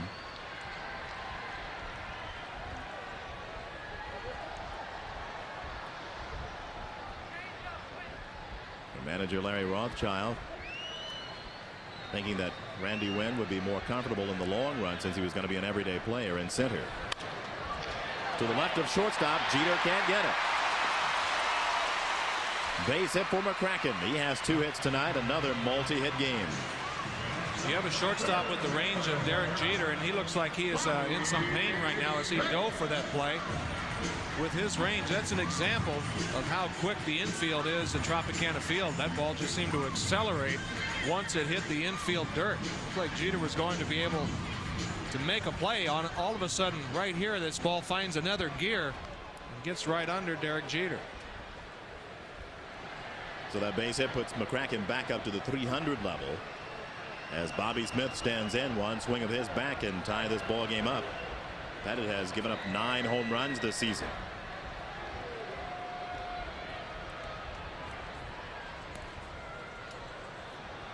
Bobby Smith with a strikeout and a comebacker on the book tonight versus Andy Pettitte. So McCracken with 2 singles Bubba Trammell with a single. Miguel Cairo with a single. That has been it versus Pettitte. A lot of options for Larry Rothschild here in this situation. He loves to hit and run. He's done it here in this situation in the past. Also with the tying run up in Bobby Smith at the plate. Macy McCracken holding. Not wanting to take the bat out of Bobby Smith's hands. He has a lot of choices. Greg Riddick running through the signs is relayed by the manager. And Bobby Smith. When you look at this Rays lineup and compare it against the Yankee lineup, and the Rays with their rookies, their outstanding young players, trying to compete in this series versus the tough New York Yankees. Randy Wynn, Quentin McCracken in his first full year as a everyday player. Bobby Smith, the rookie. Bubba Trammell trying to find himself after being called up again. Miguel Cairo's a rookie. And there's Randy Wynn. He's taking the collar tonight, but he's one of the, he has that type of game that he can get an infield base hit on a what might be a routine ground ball for somebody else.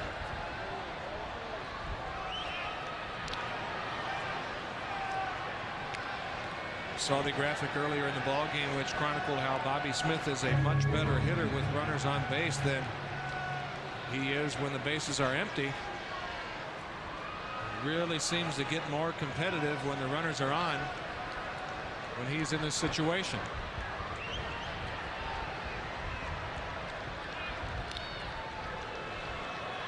So Pettitte knows throughout his career that he has had tremendous success making multiple throws to first base.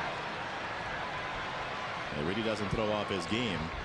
You know, I thought in the first inning, Joe, that when McCracken was at first with McGriff at the plate and he went 0-2 to McGriff, and then Pettitte made several throws to first base, and McGriff's just waiting and waiting, and he finally came back and struck him out. Freddie by nature is a very aggressive hitter, and I'm sure that that preyed on his aggressiveness. The second for one, to first for two. So the Yankees twin killing ends the inning here in the sixth inning. And at the end of six, it remains 2-0 Yankees.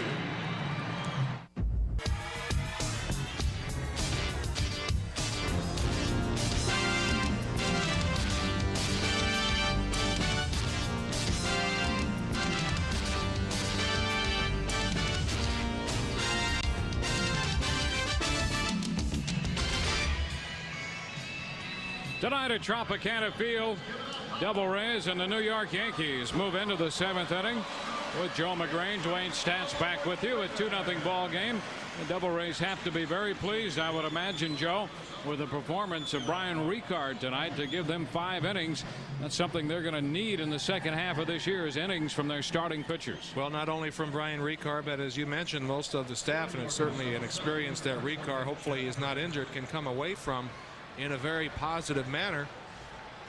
Not only did he pitch out of a big jam in the first inning, but left the game having retired 11 in a row. And Chad Curtis opens the seventh inning facing Jim Messier, who worked the sixth and gave up 1 hit, picked up a couple strikeouts. 1 strike to count to Chad Curtis. Curtis, Brocious, and then Girardi. That's a little bit outside, says John Shulock, and the count goes to 1 ball, 1 strike. Each team with 4 hits. Messier misses on the other side this time. Boy, he's been right around that plate on the last 2 pitches. He's been about as close as you can get without having those pitches called a strike. Suddenly the plate has gotten smaller and rounder. Swing and a miss. Curtis chases this one at a count. If they call it a plate, shouldn't it be round? Well, it's pretty tough to catch the corner on a round plate, though. As Messier may be able to testify here during the sequence of pitches to Curtis. Maybe that's why the old umpire in the National League, Doug Harvey, used to tell me that my backdoor curveball kept going around the plate. This one's inside. 3 balls, 2 strikes. I said, Doug, that's a pretty good pitch. I've got to have it. He said, son, that pitch missed the plate by a 1/4 of an inch. It went around the plate. It's 25 years of big league umpiring experience, and who's to dispute that? You must have had a very late breaking curveball. There's a pitch that was just off the plate again, and Messier can't be very happy. He had 3 pitches of the 6 he made that were very, very close, and he gives up a walk here to Chad Curtis. He must be wondering where he has to go to get a strike, and you're right. 3 pitches that very easily could have been called a strike. John Shulock is an umpire who you do not want to eyeball and glare at. He can make it uncomfortable for you. Now Scott Brocious bunts, and he is out of there. He made contact out in front of the plate. He put the bunt down and left the batter's box, and that ball came up and hit him. So give the put out to the catcher, John Flaherty. Brocious is out number 1 here in the 7th. By baseball rules, if you make contact with the ball when you're out of the batter's box, and you see he knows exactly that. No argument from Joe Torre. Brocious declared out. 1 out with a man on in the 7th inning. And here is Joe Girardi. How would you score that? It's 2 unassisted. Just like that? John Flaherty gets the put out.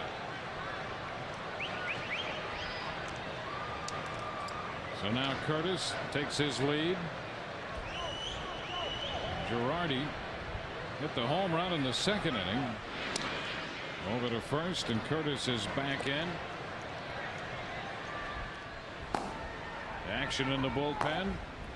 The lefty is Scott Aldred. Julio Santana, the right-hander. Pitch out, but nothing doing. Curtis is 14 out of 16 in the steal department.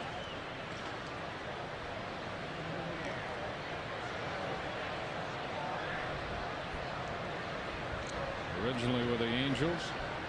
You see Curtis just kind of peeking into the catcher. He's trying to pick the signs up. And time call, no pitch here. Time had been called. So the count to Girardi is still a ball and no strikes. That's something a lot of base stealers will do when they take their lead. They'll take quick glances in to try to peek at and to see what the catcher's signs are. You see John Flaherty is cognizant of that as he has that right knee closed off a little bit. And the reason being they want to get a breaking ball to run on. Bouncer to third. Smith goes to second out there, and Cairo not in a position to try to turn the double play. Curtis is forced at second base, so the Devil Rays get the lead runner. Smith to Cairo. Girardi reaches on a fielder's choice. So important at this point in the ball game, just a 2-run deficit for the Rays to make sure that they get not only outs but the lead runner, and a perfect example of that. And now the top of the batting order, Chuck Knobloch, especially with this guy. He came into the game hitting .263, and with his 0 for 3 is at .260. But he is a much better hitter than that. A career .300 hitter in the big leagues. Runner takes off. The pitch is a ball, and the throw is there waiting. Out at second base as Flaherty goes to Stocker to cut down Girardi. Bottom of the 7th coming, 2-0 New York. Athletes. Tampa Bay Devil Rays baseball on Sports Channel, brought to you in part by your local Southern Ford dealer, home to America's best-selling cars and trucks, and by Transworld Diversified Services, transforming companies and careers. 2-0, New York leading the Devil Rays as we go into the bottom of the 7th inning. Freddie McGriff will lead off against Andy Pettitte. McGriff, nothing of two strikeouts tonight. And the first pitch from Pettitte is too low this time around, ball 1. McGriff, Trammell, and then Kelly as the Devil Rays try to figure out Andy Pettitte.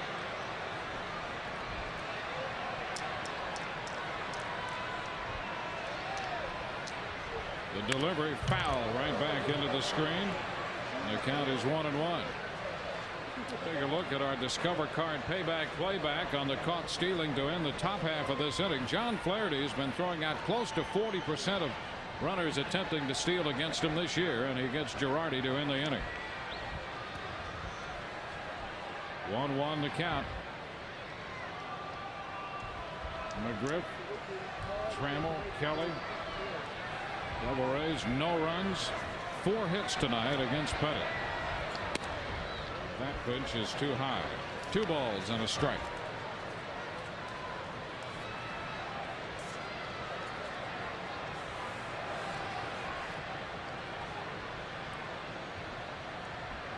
the delivery. Ground ball bounced towards second. Knobloch back to first in time to get McGriff. So McGriff bounces out second to first to open the bottom of the 7th inning.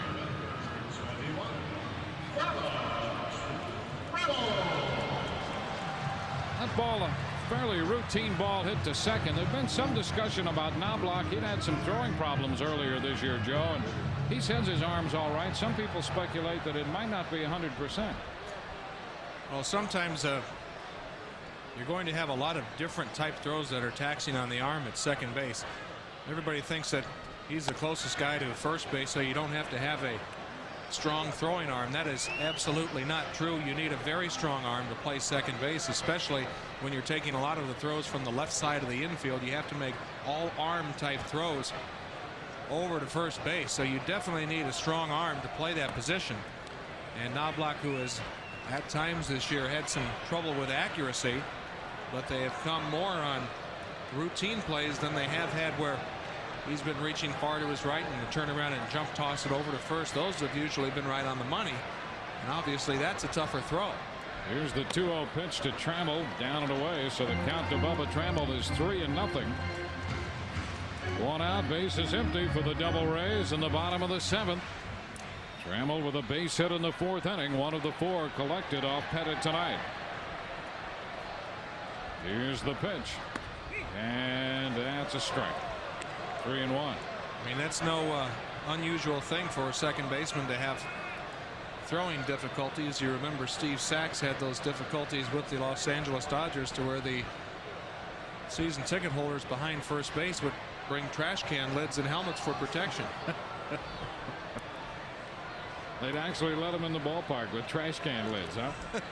If they were in the home team colors, they were all right. As long as they were Dodger blue. 3-1, swung on, and a high fly ball hit back into right field. O'Neill drifting on this one to the track. He's there and makes the catch for the out. So Trammell is the second out in the 7th. 2 up, 2 down. Bases are empty.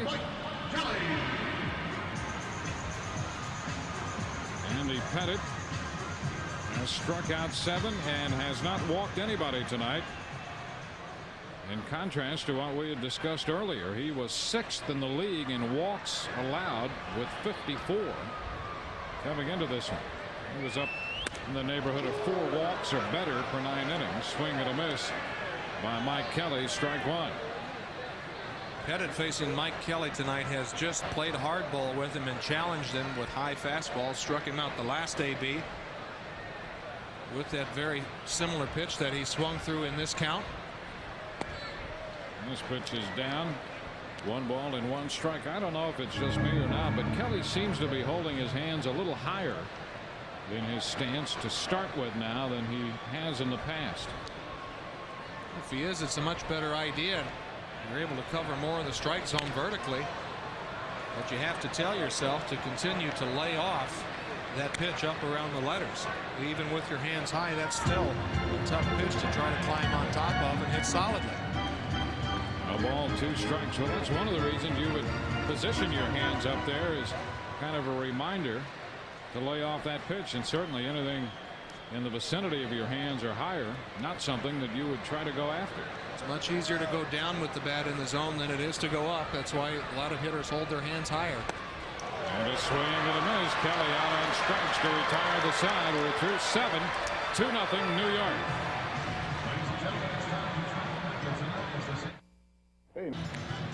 2-0 the Yankees out in front of the Devil Rays as this game heads into the 8th from Tropicana Field tonight. The Aflac trivia question for the evening: can you name the last New York Yankee to win the American League batting crown? I can. Go right ahead. Dave Winfield. Are we ready for the answer, or is this just a question? Have you spoiled it for everybody? Well, it's just a guess. That's why it's a trivia question, right? I see. Aflac insuring over 40 million people worldwide. So we will log that as your official answer. Meanwhile, here in the 8th, Chuck Knobloch's going to lead it off. He was at the plate when Girardi was caught stealing to end the top of the 7th. And the pitch is too low, ball 1. He's hitting .260. Now block. Bounces this one foul down behind Willie Randolph.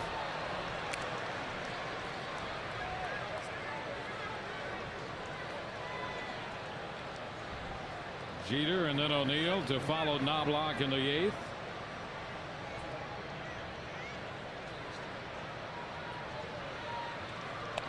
This one very close down around Knobloch's feet. Knobloch, by the way, has been hit by pitches more than any other Yankee. And maybe leading the league in that department. He's been hit 11 times this year. That's certainly enough to lead the league. Swing and a miss as he chases this one. That ball kept bending away from him, and Knobloch is out on strikes. That's 3 strikeouts for Jim Messier. Kind of a reverse from Pettitte. Messier has the good screwball and the good slider, much the same way that Pettitte has the cutter and changeup. Well, Derek Jeter is going to be the hitter, and the last Yankee to win the batting crown was Paul O'Neill, who will follow Jeter. That's a strike call. I know you just wanted to give everybody else a chance to come up with the answer, and you're just priming the pump. 1 strike the count. This one outside, 1-1. Oh, you didn't see it? No, I didn't see it. What was it? We'll give you a hint. Oh, there he is. Well, congratulations. I'm glad that I didn't make that wager that I was going to make for you if I was wrong. It's a foul ball. 1 ball and 2 strikes. Jeter fouls it off his foot. I'm appalled and aghast that you would even mention making a wager. A fine young man who walks the straight and narrow the way you do. Your penchant for exaggeration is legendary. I've never heard more screams in my ear from our entire crew than I just did. Oh. Get me in trouble again. The 1-2 pitch jammed him, and a ground ball up the middle. Stocker's there, and he makes the play. 2 gone. So a strikeout and a ground ball. 2 up, 2 down in the 8th. So Messier continues to do a very good job in relief of Bryan Rekar. 2 outs, base is empty. Paul O'Neill has been announced, and here comes Larry Rothschild out. He's had that bullpen busy, and he'll play the matchup here in the 8th inning. O'Neill had gone 1 for 3, and now Messier will depart after working 2 2/3 innings. Time for our Bell South call to the bullpen. So this clown comes in.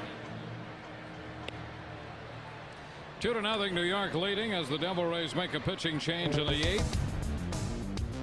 Reminder, the Red Sox and the Devil Rays square off. We'll be with you again on Sports Channel Monday with Devil Rays on deck at 6:30 when the Devil Rays entertain Nomar Garciaparra, Mo Vaughn, and the Red Sox. Our next telecast on Baseball Night in Florida. Scott Aldred makes his 20th appearance, no record, with a 184 earned run average. Larry Rothschild wants the left-hander in to face Paul O'Neill.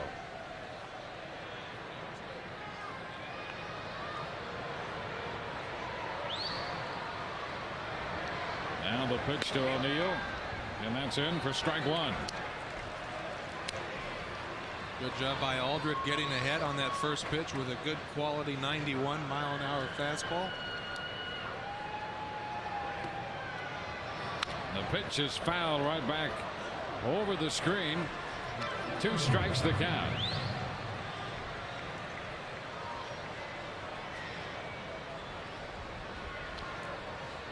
Outfield back straight away with O'Neill up there.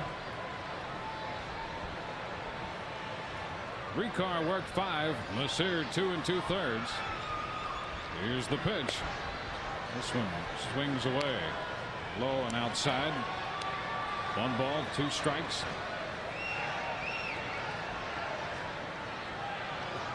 Girardi homered in the 2nd. The only runs of this game. This one leans him back. 2 balls, 2 strikes. Aldred, pitcher number 3.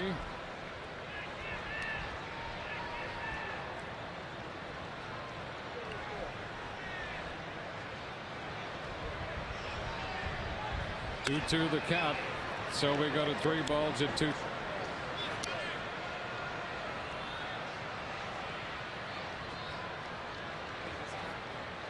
Three balls, 2 strikes with the bases empty, 2 outs. We're in the 8th.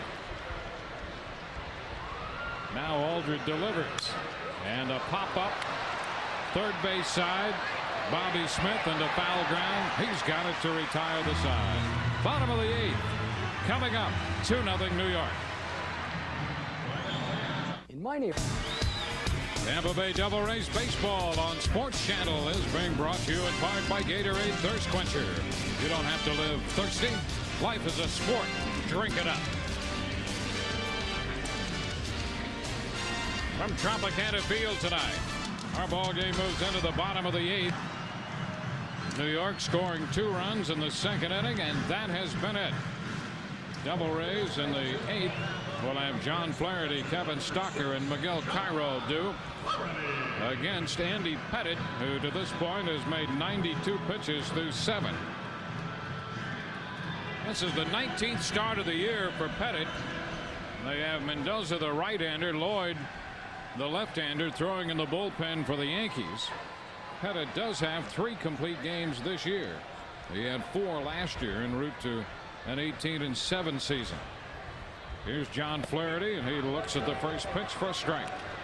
Flaherty is 0 for 2. Hit the ball very hard his last time when he lined to third. One of the few mistakes Pettitte has made. He kind of hung a breaking ball up there, and Flaherty hit it hard, but at Scott Brocious down at third. 1 ball, 1 strike.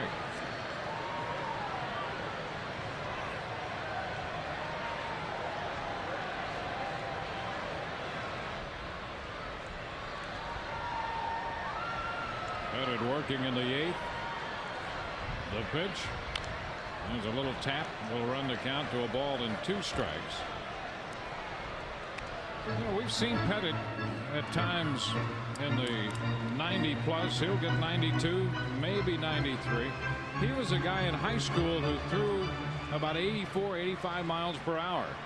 Spent some time at the junior college level, and through natural maturation, and he did some weight work to increase his strength. There's a fly ball back into left field. Rains, not yet on the track, about 10 feet from the track, makes the catch for the out. And as time went by, he actually picked up velocity on the fastball. Well, that can happen. Oftentimes when you come out of high school into college or junior college, because of the aluminum bats, you become so conscious of that you throw a lot of breaking balls, and as a result you actually lose your fastball or don't develop your fastball. And the only way to really develop that and that arm strength, and it makes all the other pitches better, is by to continue to throw that fastball. Here's Kevin Stocker, and the pitch is down, ball 1. Not a better way to develop than throwing it. And a lot of that, there is some concern about Pettitte because he throws so many cut fastballs that it would really shorten up his old number 1. Seen that happen with Jim Abbott, another former New York Yankee left-hander, threw so many cut fastballs that ended up really affecting the velocity of that fastball. 1 ball, 1 strike.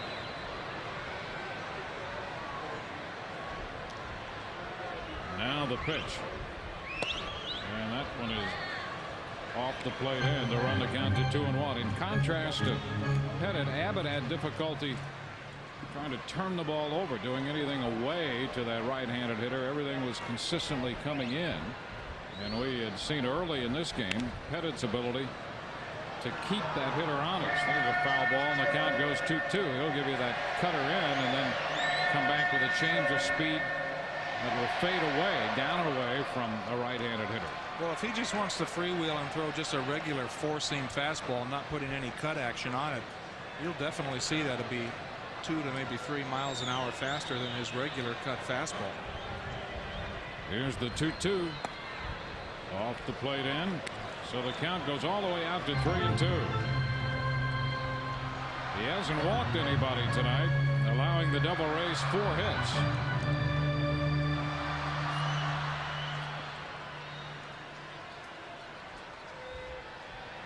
One out, base is empty. Stocker waiting. Here it is, 3-2, and Stocker bounces it foul into the dugout.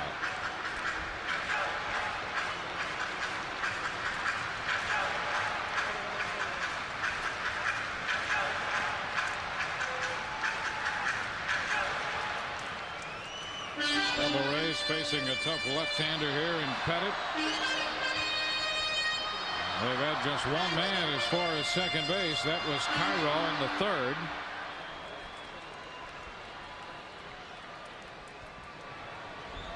Now the 3-2 pitch.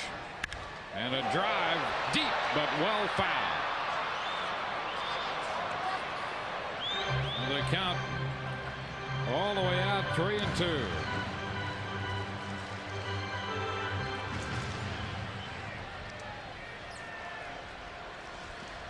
Devil Rays opening a 6-game homestand. 4 with the Yankees tomorrow. Alvarez and Arabu. There's a bouncing ball to third. Nice scoop over there by Brocious, and the throw to first is in time. And Brocious has been a fine player at third base, offensively and defensively, for this New York ball club. Don't miss your chance to come to the ballpark and catch lunch at the Anheuser-Busch Brew Pub. Check out the interactive video arcade and score a great deal on Devil Rays merchandise at the team store. They're all available Monday through Friday right here at Tropicana Field. For information, call 825-3250. Well, here's Miguel Cairo. And the pitch to Cairo. Too low, ball one. Cairo is at first base with one out in the third when Randy Wynn struck out on a pitch that got away from Joe Girardi. And eventually that ball is picked up by the ball boy over near the on-deck circle. Cairo, ground ball, and that's going to go through a base hit. Miguel Cairo makes the turn and will hold at first. He is 2 for 3. So he's at first with 2 outs here in the 8th inning. We've mentioned many times what outstanding bat control that Miguel Cairo has. Speaking with Larry Rothschild today, he feels that if his pitch selection improves just a little bit, he thinks he has the chance to be a consistent 300 hitter. You can see that with that great bat control, that Barrel seems to find the ball quite frequently. So Cairo's aboard for the top of the order. Randy Wynn. He's had a tough time, particularly the last 2 trips up there against Pettitte. A couple of strikeouts. He got him with a cut fastball in, got him swinging in the 6th inning. And struck him out in the 3rd. That was that play with Cairo at first. Moved to first, and Miguel is back in. Cairo had gone to second base on that strikeout of Wynn, who was out because first base was occupied. And it became the judgment of the umpires to decide whether he would go back to first or not. And because the ball boy picked it up is the standing ruling right now, insofar as anybody in the press box knows. The pitch is a strike on the inside corner. But it was their judgment that Cairo had to stay at first. As it turns out, he stole second base, and it was academic anyway. He's at first now with 2 outs in the 8th. A strike to count on Randy Wynn.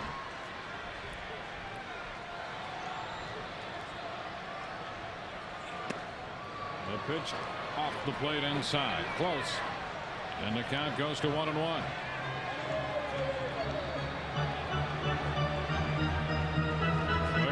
Fly ball to left. Stocker out third to first. Cairo punched a single into center. Wynn waiting for the 1-1 pitch. Pettitte delivers, and it's too low. 2 balls, 1 strike.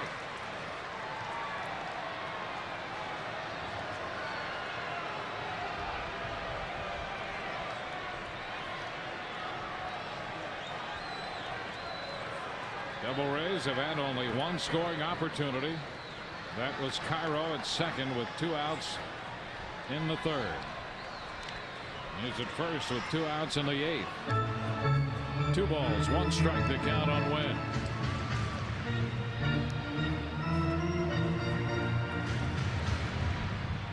McCracken would be next if Wynn could keep it going.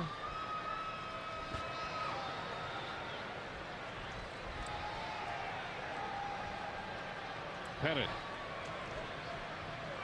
with a look at Cairo, who was leaning over there at first. Ground ball, that's going to be foul just outside the bag. Wynn breaks his bat, so the count goes to 2-2. Randy Wynn after a new bat here. That's really been a tough pitch for him to handle tonight, the cut fastball from Pettitte. You just don't get a clear picture as to what the ball's going to do. You think fastball, so you commit, and by the time you really swing at it, it's actually off the plate and in, buzzsawing the hands as it did right there, and got Randy Wynn's bat.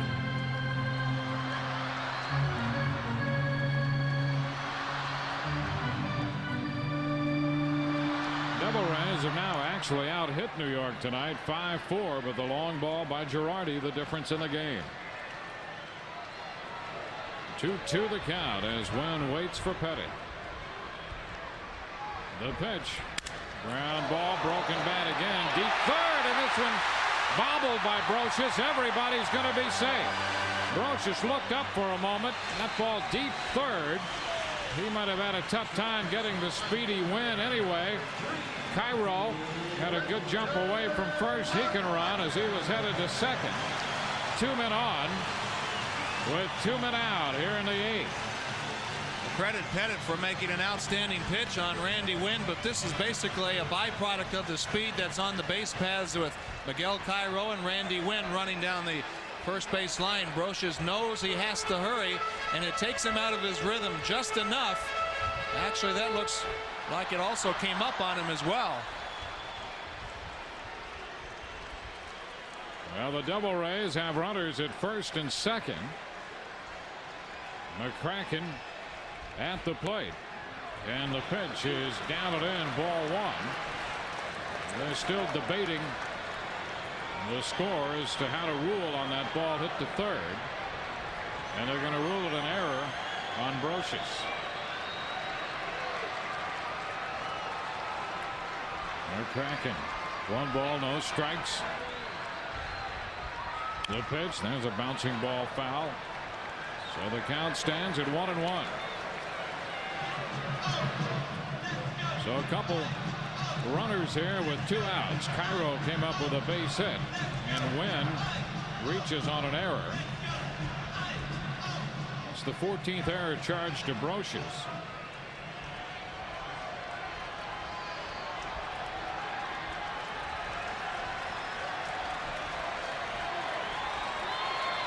McCracken, 2 hits tonight, 2 for 3.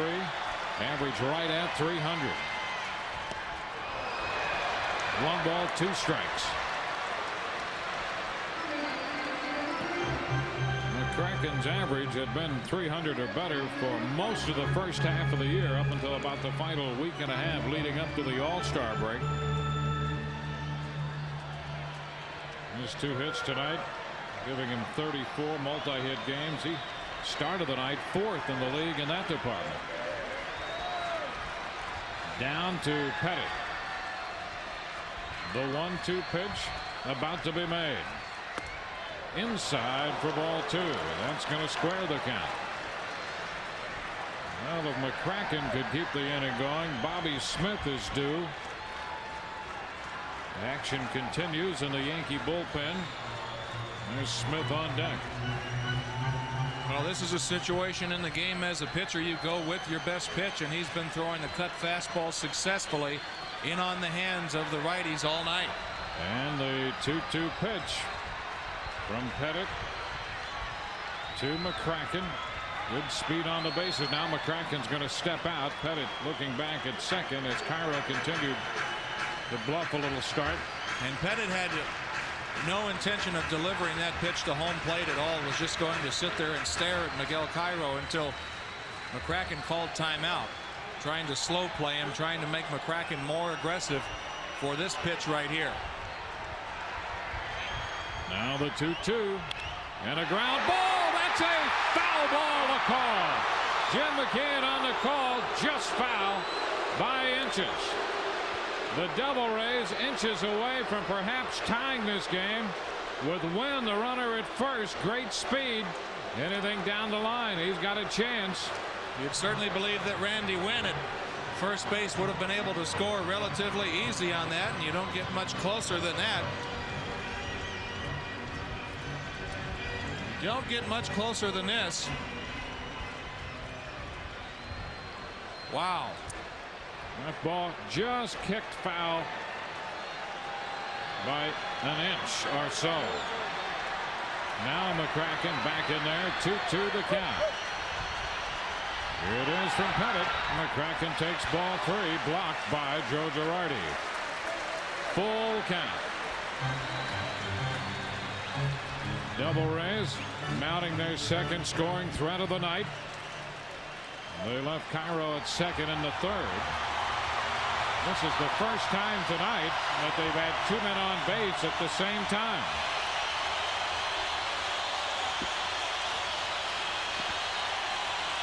(3-2). The runners will be off. There they go. Here's the pitch to McCracken, and a swing and a foul ball. He got just a piece of it to stay alive and foul it at the feet of Joe Girardi. So McCracken is still alive. Well, McCracken does not want to get into a situation where he's guessing, but he can be rest assured that he's going to get something on the inner half of the plate, as he has on every pitch of this hitting sequence.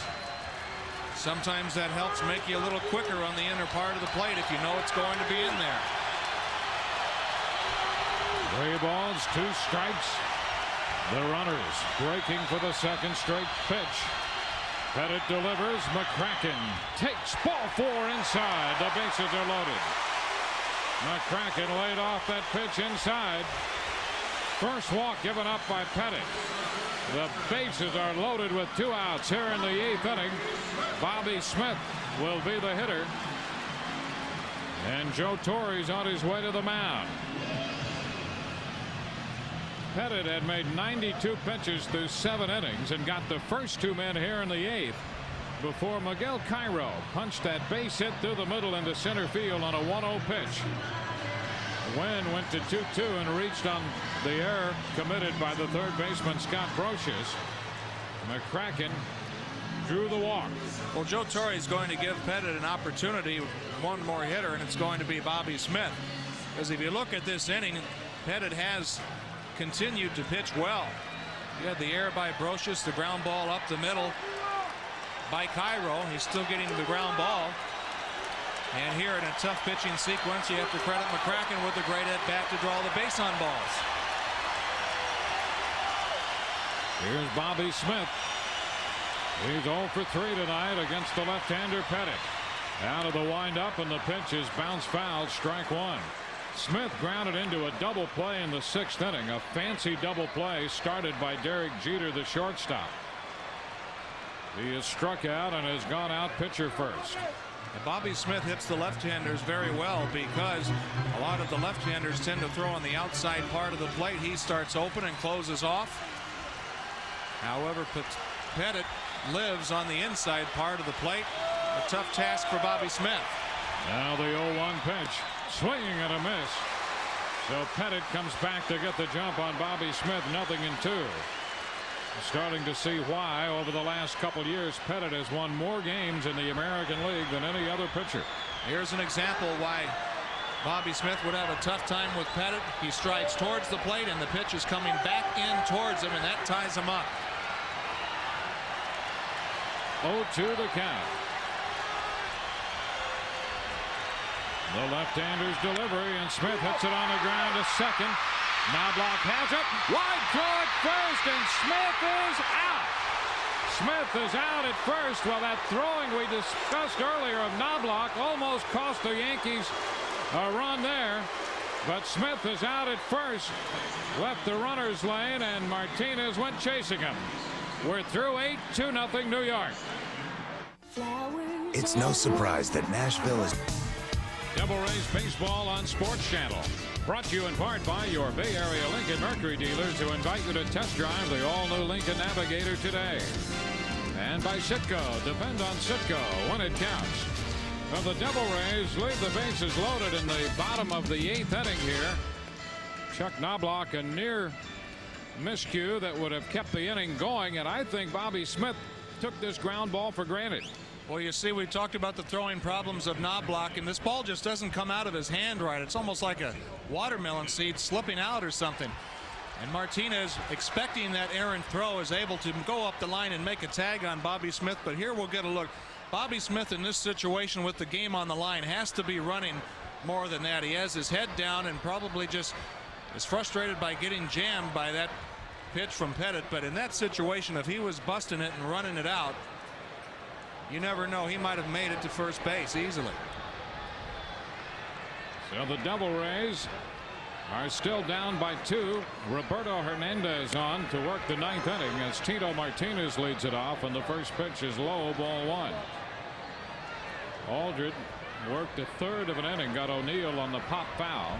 Now Hernandez to face Martinez, Raines, and Strawberry, and the pitch is too low. 2 balls, no strikes.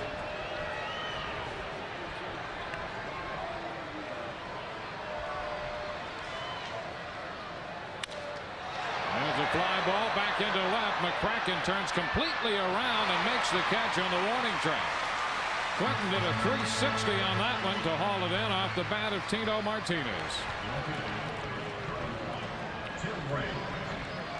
That's the first out here in the 9th inning. And here's Tim Raines. Raines reached on the infield hit in the first inning. He's 1 for 3.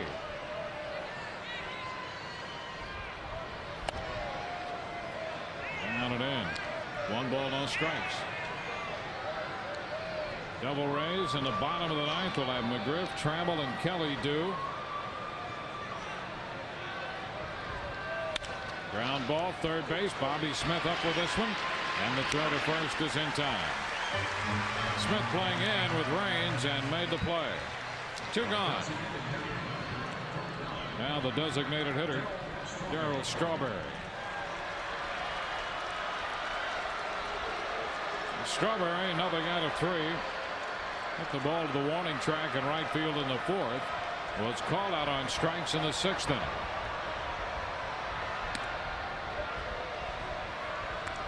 One ball, no strikes.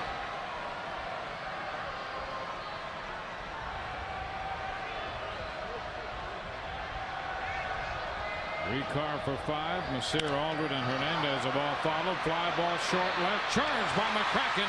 Clinton's there to make the catch to retire the side. A 1-2-3 9th. Bottom of inning 9 coming. 2-0 New York.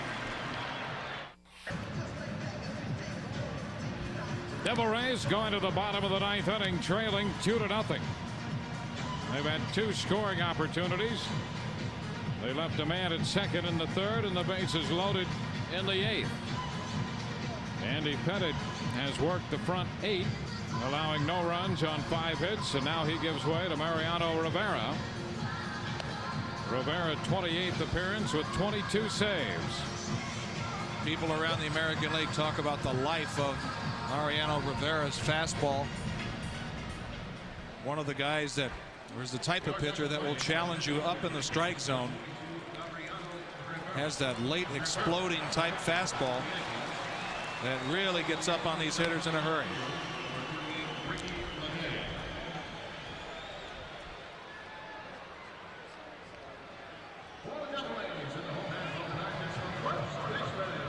So Rivera, who is 22 out of 25 in the save department, takes over, trying to close this one out for Andy Pettitte. Defensive change in left. Tim Raines is out of the ball game. And here is Fred McGriff taking the first pitch inside. 1 ball, no strikes. Boy, Rivera can throw 94 to 97 with hardly any effort at all. Looks like the ball just jumps out of his hand. 2 balls, no strikes. 8 strikeouts, 1 walk for Pettitte in the 8 innings he worked. And a swing at a foul ball. So the count stands at 2 balls and a strike.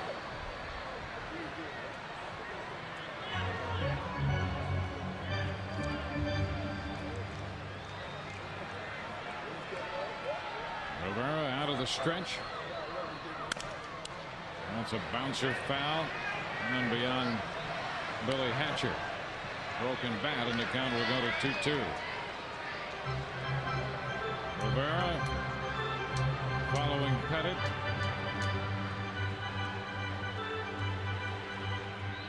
The only error in this game made by Scott Brocious, the third baseman.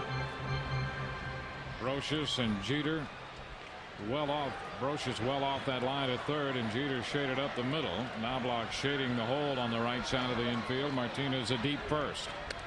And the pitch is inside. The count goes to 3-2. And believe it or not, at 93 miles an hour, that's the slider from Rivera. Little cut fastball, not unlike Pettitte's.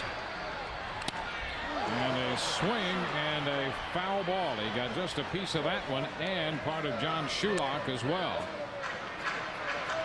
On that 3-2 pitch, a foul ball.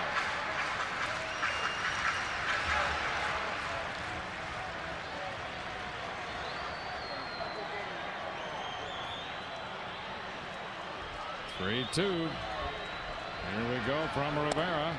And it's down and in for ball 4. So McGriff draws a walk to open the ninth. Just exactly what Joe Torre does not want in a 2-run ball game. Lead-off walk, which brings the tying run to the plate. And Larry Rothschild will go to the bench with Trammell due. Now Paul Sorrento will pinch hit. So the Devil Rays got that tying run to the plate in this 2-0 ball game. 12 home runs for Sorrento with that .234 average. Leduc, Curtis, and O'Neill in the outfield. And they're going to give Sorrento left center. They have Curtis shaded a little bit toward right center. Pitch is too low. You saw from that shot how deep the Yankee outfielders are.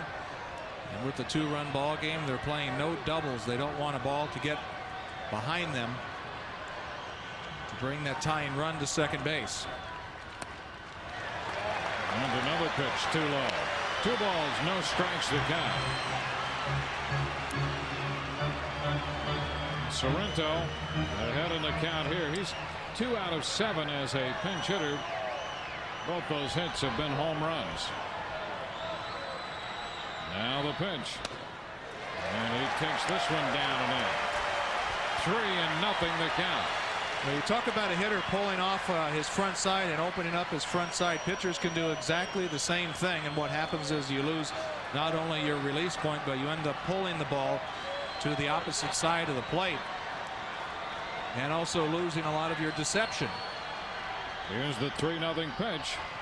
And there's ball 4. So back-to-back walks here in the bottom of the ninth. The walk to Sorrento pushes McGriff up to second base. Mike Kelly is the scheduled hitter. Milt Stottlemyre on his way to the mound. This is basically Stottlemyre trying to correct his delivery. It's not like Rivera is unnerved by the situation at all. This has a hard time finding home plate, so he's just trying to get him back to keeping that front side in, that front shoulder in.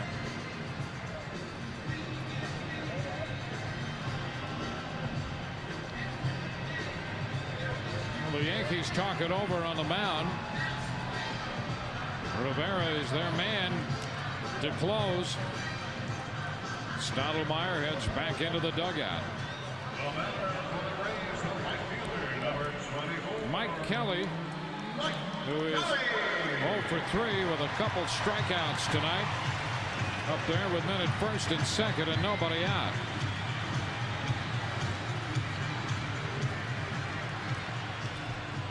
Now Kelly does not have a sacrifice bunt this year.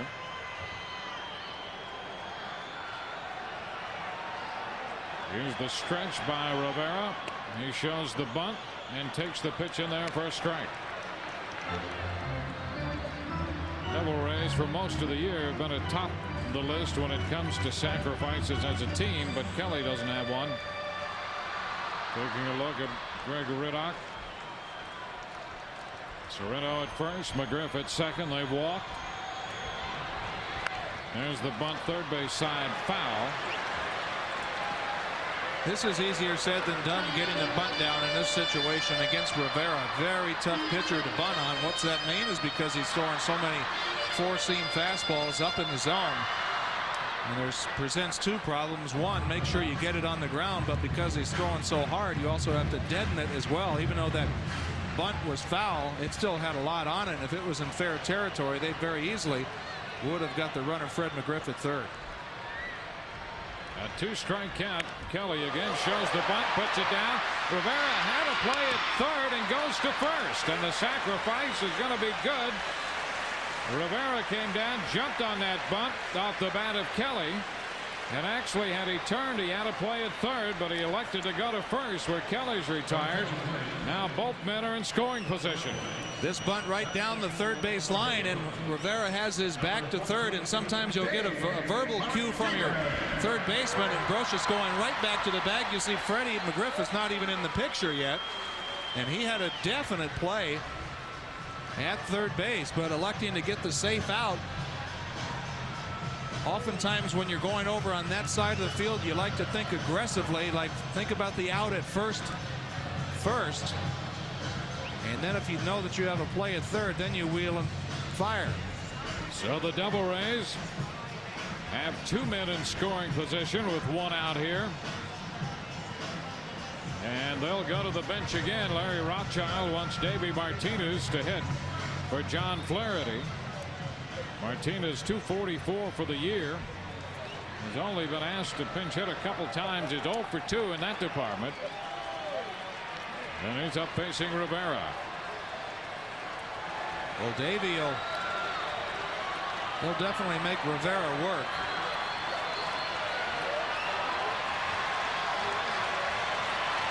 Two walks to open the inning. They've been bunted into scoring position.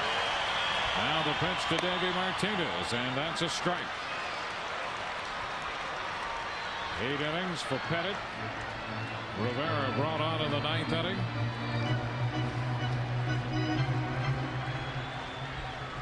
Martinez, nothing out of 6 lifetime against Rivera. Bounces this one toward third. Grosh is waiting for the hop. The throw to first is in time for the second out. 2 gone with 2 men on base, and Wade Boggs has emerged from the Devil Rays dugout. Wade will be the 3rd pinch hitter utilized this inning. He's going to hit for Kevin Stocker.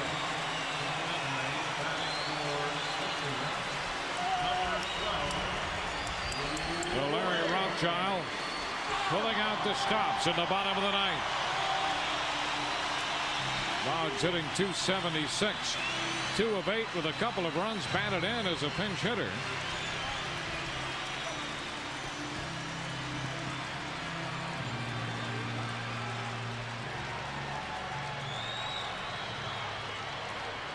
Boggs, who had a pinched nerve in the last game of the Atlanta series, didn't start the first game in Toronto in the series just before the All-Star game, and did come off the bench in that first game and come up with a base hit. He's pinch hitting against Rivera, and the pitch is too low, ball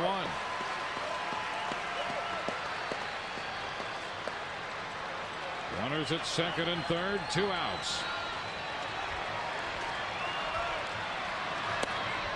Wade takes this one on the inside corner for a strike.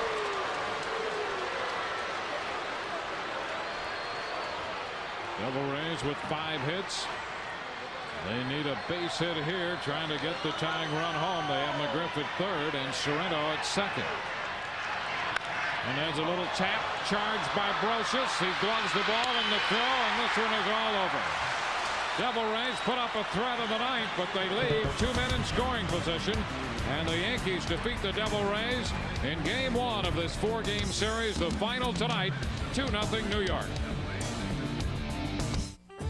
It's no. Tampa Bay Devil Rays baseball on Sports Channel is brought to you in part by Roadhouse Grill. There's a time and a place to get rambunctious. It's called Roadhouse Grill. By Quaker State, sensible technology. What more do you need to know? By Publix, working hard and putting only the best on your home plate. By Geico Direct, the sensible alternative. And by True Green Kimlawn, America's authority on lawn care. Tonight's game summary brought to you by Lincoln Mercury as the Devil Rays are beaten by the Yankees 2-0. Girardi's 2-run home run, his third of the year, turns out to be the difference. Quentin McCracken had a couple hits in this game, as did Miguel Cairo. Andy Pettitte worked 8 innings, gave up just 1 walk and struck out 8. And Pettitte is tonight's Southern Ford Dealers player of the game.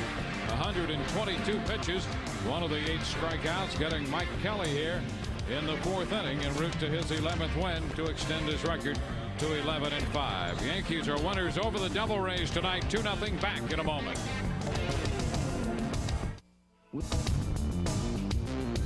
Devil Rays are shut out for the 11th time this year. The margin of victory, a 2-run home run by Joe Girardi in the 2nd inning. That is tonight's Hoover play of the game for Girardi.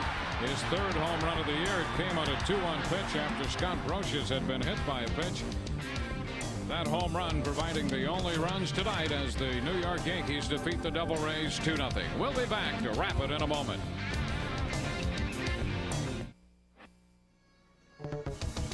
It's a final tonight at Tropicana Field. The New York Yankees have beaten the Devil Rays 2-0. We'll be with you again. 2 of this 4-game series. Wilson Alvarez against Hideki Irabu. We'll be with you on WB32 or the local Devil Rays station in your area beginning at 7 o'clock tomorrow. Our next telecast on Sports Channel Florida comes your way when the Boston Red Sox are in town on Monday. We'll greet you with Devil Rays on deck at 6:30. Don't forget the Florida Marlins are in action on Sports Channel Florida, taking on the Atlanta Braves at 6:30. That comes up tomorrow with Marlins on deck at 6:30. Now for Joe McGrain and the rest of our crew, this is Dwayne Stats. Great to have you with us. Hope you've enjoyed the telecast. Again, the final tonight from Tropicana Field, New York 2. The Devil Rays nothing from Tropicana Field in St. Petersburg. Good night, everyone. Tampa Bay Devil Rays baseball on Sports Channel has been brought to you in part by Bell South and its international family of companies. By Citgo, depend on Citgo when it counts. By Genuine Chevrolet, the cars more Americans trust. By Hoover, nobody gets the dirt out like Hoover, nobody. By Bud Light, for the great taste that won't fill you up but never let you down, make it a Bud Light. By the Discover Card, the card that pays you back with a cashback bonus. And by Southwest Airlines, with fares so low, you have the freedom to go places and do things you never thought possible.